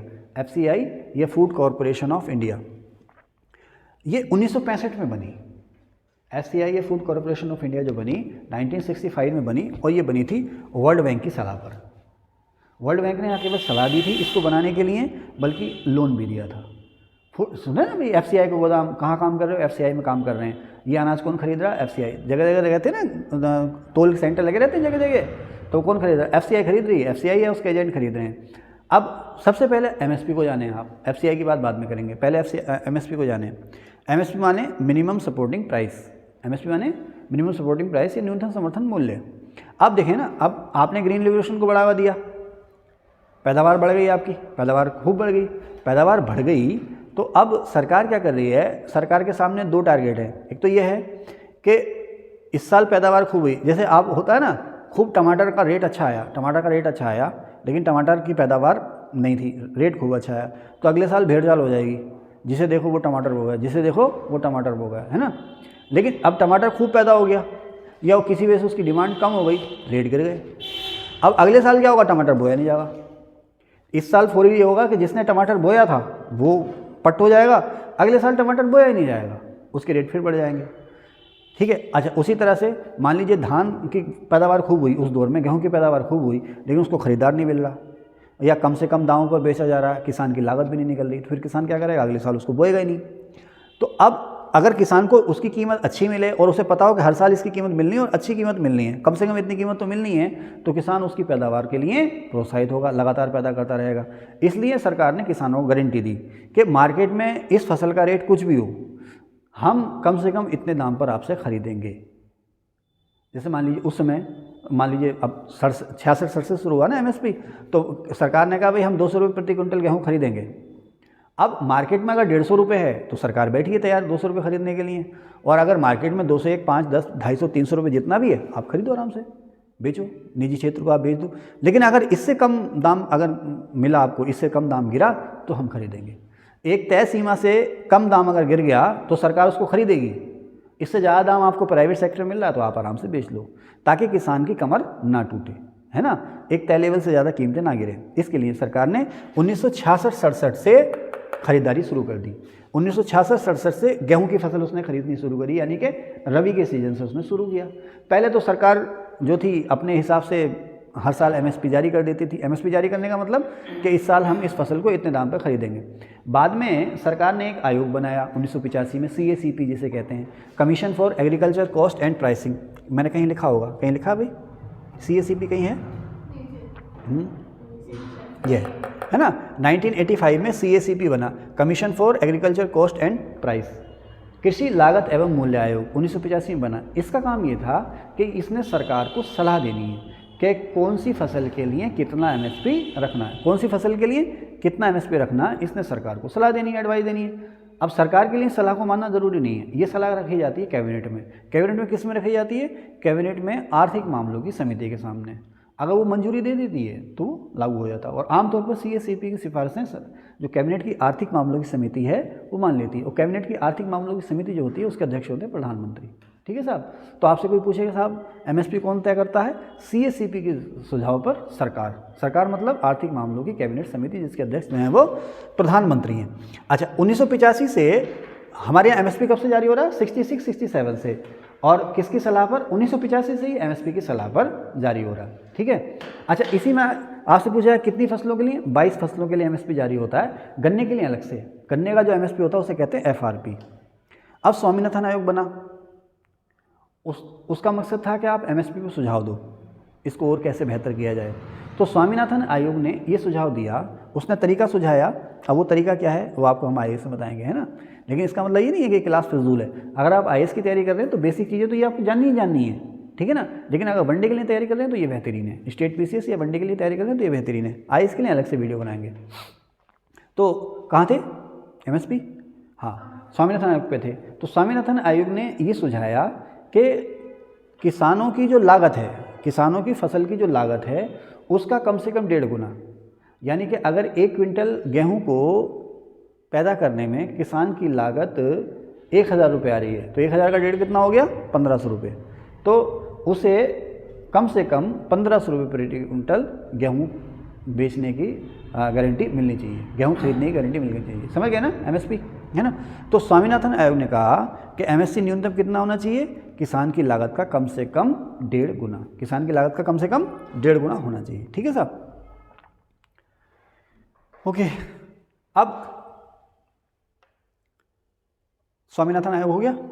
अब हाँ, अब लौट के आएंगे हम एफसीआई पे। तो एफसीआई बना 1965 में वर्ल्ड बैंक की सलाह पर। अब भाई सरकार एमएसपी पर खरीद करेगी, लेकिन उसको रखेगी कहाँ, तो गोदाम होने चाहिए। उन गोदामों की देखभाल कौन करेगा, तो आ गया साहब फूड कॉरपोरेशन ऑफ इंडिया, भारतीय खाद्य निगम, सरकार ने बनाया। तो एफसीआई को जिम्मेदारी दे दी कि आप सबसे पहली बात तो आप एमएसपी पर अनाज की खरीद करोगे, सबसे पहली बात आप एमएसपी पर अनाज की खरीद करोगे, ठीक है, नंबर 1 बात। और दूसरा, उस अनाज को खरीद के गोदामों में रखोगे। तीसरी बात, अब यहीं पर आया था बफर स्टॉक। बफर स्टॉक का मतलब सुरक्षित भंडार। मान लीजिए जैसे अभी उधर युद्ध हो गया गजा और इजराइल में, उधर यूक्रेन रूस में युद्ध हो गया, या मान लीजिए अकाल पड़ गया या कोई और आपदा आ गई जिसकी वजह से पैदावार कम हो गई। पैदावार कम हो गई तो हमारे यहाँ अनाज के लाले पड़ गए। तो अब अनाज के लाले पड़ गए, हम विदेशों से अनाज मंगाना पड़ेगा, वो हम पे सर थोपने लगे। तो इस चीज़ से बचने के लिए, क्योंकि अतीत में ऐसा हो गया था, तो इस चीज़ से बचने के लिए एफसीआई से कहा गया पूरे देश में अपने जगह जगह गोदाम बनाओ, उन गोदामों में अनाज रखो, अगर कभी ज़रूरत पड़ी, कम पड़ गया तो इन गोदामों में से अनाज निकाला जाएगा। ये काम सबसे पहले किसने किया था, अलाउद्दीन खिलजी ने, है ना। उसने अकाल राहत के लिए गोदाम बनाए थे। तो अनाज का बफर स्टॉक रखना, एमएसपी पर अनाज को खरीदना, ठीक है साहब। पीडीएस का मतलब क्या है, पब्लिक डिस्ट्रीब्यूशन सिस्टम, यही चलाती एफसीआई चलाती है पब्लिक डिस्ट्रीब्यूशन सिस्टम को, है ना। वो क्या, वही सस्ते गल्ले की दुकानें, राशन की जो दुकानें होती हैं, हिंदी में क्या कहते हैं, सार्वजनिक वितरण प्रणाली। ये अपने गोदाम में भरते हैं और फिर जो सस्ते दर पे जो अनाज मिल रहा है, या अंत्योदय योजना, अन्य योजना, गरीब कल्याण अन्न योजना, जो कहाँ से आ रहा अनाज, वो एफसीआई के गोदामों में से तो आ रहा है ना। ये जो आपके फूड इंस्पेक्टर, मार्केटिंग इंस्पेक्टर जो बैठे हैं, इसीलिए तो बैठे हैं, ठीक है। कीमतों का नियंत्रण करना, प्राइस कंट्रोल। अब प्राइस कंट्रोल कैसे करेगी एफसीआई, एफसीआई प्राइस को कैसे कंट्रोल करेगी, है ज़्यादा स्टॉक कर लेगी सामान। देखो, हाँ हाँ और बोलो, एफसीआई प्राइस को कैसे कंट्रोल करेगी, ज़्यादा स्टॉक कर लेगी तो कीमत ज़्यादा हो जाएगी। देखिए, अगर मार्केट में कीमतें बढ़ गई किसी चीज़ की, आप अखबार पढ़ा करो, मार्केट में गेहूं की या चावल की कीमतें बढ़ गई, प्याज की कीमतें बढ़ गई, अभी देखा था ना आपने कि मार्केट में प्याज की कीमतें बढ़ गई, तो सरकार जो थी प्याज बेचने लगी कंट्रोल रेट पे। तो कहाँ से आ रहा है, वो गोदामों से आ रहा। तो अगर चावल की रेट बहुत बढ़ गए मार्केट में, तो एफसीआई ने अपने गोदामों से सस्ता चावल सप्लाई करना शुरू कर दिया मार्केट में। गेहूं के रेट बहुत बढ़ गए तो एफसीआई ने अपने गोदामों से सस्ता गेहूं सप्लाई मार्केट में करना शुरू कर दिया। लो भाई, सप्लाई बढ़ा दी, कीमतें घट जाएंगी, है ना। या कीमतें बहुत घट गई, कीमतें जो हैं वो बहुत घट गई, तो लो एमएसपी पर हम खरीद रहे हैं। तो इस तरह से प्राइस को कंट्रोल करना, तो कीमतों पर नियंत्रण करती है एफसीआई, ठीक है। ये सारा हो गया आर्थिक मामलों की कैबिनेट, स्वामीनाथन 1.5 गुना, गन्ने का एफआरपी, ये सारा हो गया, ये सब पढ़ा दिया मैंने आपको। हाँ, अब पीडीएस या पब्लिक डिस्ट्रीब्यूशन सिस्टम, जिसे हम कहते हैं सार्वजनिक वितरण प्रणाली, या सस्ते दामों पर लोगों को मूलभूत खाने पीने की चीज़ें मुहैया कराना, ये सिस्टम भारत में शुरू हुआ था 1965 में। तभी तो लागू कर पाए हम, जब हमारे यहाँ अनाज हुआ तभी तो हम पीडीएस लागू कर पाए, अनाज जब पैदा हुआ, नहीं तो कहाँ कर पाते। तो पीडीएस 1965 से लागू हुआ और इसमें बेचा जाता था बेटे उस समय गेहूँ, चावल और केरोसिन आना बंद हो गया अब। लेकिन जनता भी बड़ी साहब होशियार है, हम अपने बचपन में देखते थे ना, तो लोग क्या करते थे, राशन की दुकान से केरोसिन ले आते थे। अच्छा, राशन की दुकान पे केरोसिन सस्ता बिकता था, मार्केट में महंगा बिकता था, तो राशन की दुकान से वही 2-3 लीटर उन्हें जो भी मिला वहाँ से लिया और मार्केट में बेच दी। सरकार भी होशियार है, सरकार देखने अच्छा ये हो रहा है भाई, तो अब सरकार की पॉलिसी, भाई केरोसिन किस लिए, उस समय ईंधन के रूप में ना, स्टोव जलते थे, केरोसिन का इस्तेमाल उसमें होता था। अब सरकार ने देखा भाई गैस हमने जगह जगह पहुँचा दी है, ईंधन की कमी नहीं है ना। सरकार को इस चीज़ का तो आपको धन्यवाद देना पड़ेगा। एक ज़माना था जब हाहाकार होता था गैस के लिए, रसोई गैस के लिए, अब गैस इजीली अवेलेबल है। जैसे जो दुकान पे जाते हैं ना, उठाओ ले आओ सामान, जब मर्जी आप गैस ले सकते हो, है ना, ठीक है ना। लेकिन अभी भी कुछ लोग कालाबाजारी से बाज नहीं आते, सिलेंडर में से गैस निकालेंगे, बेचेंगे, कम तोलेंगे, ज़्यादा तोलेंगे, करते हैं ना। मतलब कुछ लोग कितने ही कमा लेंगे, लेकिन जब तक चोरी नहीं करेंगे मज़ा ही नहीं आएगा। हाँ, कोई चौकीदार है, उसे अच्छी तनख्वाह मिल रही है, लेकिन जब तक वो रात को चोरी नहीं करवाएगा ना, कुछ एक ऐसे हैं जब तक रात को मज़ा ही नहीं आ रहा, उसके लिए वो एडवेंचर है, जैसे बचपन में घर से पैसे चुरा के चीज़ खाने में मज़ा आता था ना, मतलब पापा कुछ भी ला के रख दें, खा लें, मज़ा ही नहीं आ रहा, जब तक 1 रुपया घर से नहीं चुराएगा और टॉफ़ी खरीद के नहीं लाएगा और शाम को जब पिटेगा नहीं धड़ाधड़, तब तो उसे मज़े नहीं आएगा ज़िंदगी क्या है। आज हंसी आती है ना याद करके, एडवेंचर है ना। अरे है ना, घात लगाना दिन भर, मम्मी गई पापा गए, किधर रखे हों कहाँ रखे हों पैसे, वहाँ से निकाल के चुपचाप निकल लेना। और फिर दुकानदार बताया रहा, अरे आज आया था भाई तुम्हारा बेटा, रुपया लेकर आया था, इतने 10 रुपये लेकर आया था, दिए थे क्या भाई? 10 रुपये कहाँ से ले आई, किसने दिए? तुम दिए ना? हाँ भाई इधर आ जा, अब पेशी पड़ रही है। और उसी समय ना अपील ना वकील ना दलील, धड़ाधड़ वहाँ से चुराए पापा, कहाँ से चुराए पापा। सभी का बचपन है ये, चाहे वो हम आप हो या किसी और अमीर रईस के बच्चे हो, है ना भाई। हम तुम टॉफ़ी चुराएंगे पैसे चुरा के, अमीर रईस का बच्चा क्या चुराएगा, क्या लाएगा पैसे चुरा के? क्रिकेट का बैट लाएगा, बॉल लाएगा। हाँ, अपने घरों में इतने पैसे कहाँ होते थे जो चुरा के क्रिकेट का बैट ले आए, इसीलिए तो क्रिकेटर ना बने। इतने पैसे कहाँ रखे थे भाई? 5-10 रुपये होते थे, उसे चुराया, वो बॉल ले आए। अरे सही कह रहे हैं ना, तुमने चुराए बचपन में पैसे? ओह बड़े सीधे बच्चे हो तुम, हैं? चलो अच्छी बात है अगर नहीं चुराया तो। ओके चले, मैंने भी नहीं चुराया यार, है ना, मैंने भी नहीं चुराया। लेकिन वही कहावत है ना भाई, क्या है, दूल्हा नहीं बने तो क्या हुआ, बराते तो बहुत देखी हैं। चले भी आगे। कहाँ थे? थोड़ा हल्का हो जाता हूँ मैं इस तरह से आपसे गप मार के। हाँ, फिर पीडीएस आ गया तो गेहूँ चावल केरोसिन के लिए। अब केरोसिन बिकना बंद हो गया है यहाँ पर, ठीक है। पहले वो भी आता था, पाम ऑयल आता था, साबुन आते थे सर, साबुन आते थे और तमाम तरह की चीज़ें आती थी, लोग लाते थे वहाँ से बेच लेते थे मार्केट में। जैसे मान लीजिए 5 रुपये का साबुन है, 5 रुपये का साबुन है फॉर एग्जांपल, वहाँ राशन दुकान में मिल गया आपको 2 रुपये का, दुकानदार को 4.5 का दिया और भैया मज़ा हो गया। और शाम को हैं, ठीक है चलें भाई। ओके, अब आया टीपीडीएस। इसको हिंदी में कहते हैं लक्षित सार्वजनिक वितरण प्रणाली। TPDS, targeted public distribution system, TPDS, है ना। तो ये शुरू हुआ हमारे यहाँ, ये सर मैंने गलत लिख दिया, 67 नहीं, 1997 है, ये गलत लिख दिया मैंने, 1997। अगर किसी ने स्क्रीनशॉट ले लिया हो तो सॉरी। तो ये 1997 से यहीं पर आई थी एपीएल और बीपीएल। कल क्वेश्चन भी आया था ना, एपीएल बीपीएल लिस्ट सबसे पहले सुझाव किसने दिया था? तो अबव पॉवर्टी लाइन और बिलो पॉवर्टी लाइन। सस्ता गल्ला दिया जाएगा, सस्ता राशन दिया जाएगा, लेकिन जो पॉवर्टी लाइन से ऊपर हैं उनसे थोड़ा ज़्यादा दाम वसूला जाएगा, और जो पॉवर्टी लाइन से नीचे हैं, बिलो पॉवर्टी लाइन है, उनसे कम दाम वसूला जाएगा। तो एपीएल बीपीएल का जो भेद था वो यहाँ से शुरू हुआ, इसको नाम दिया गया था टीपीडीएस, ठीक है। अरे बाबा ये हो गया, आगे चलते हैं, ठीक है। क्या घंटे की वीडियो हो गई है?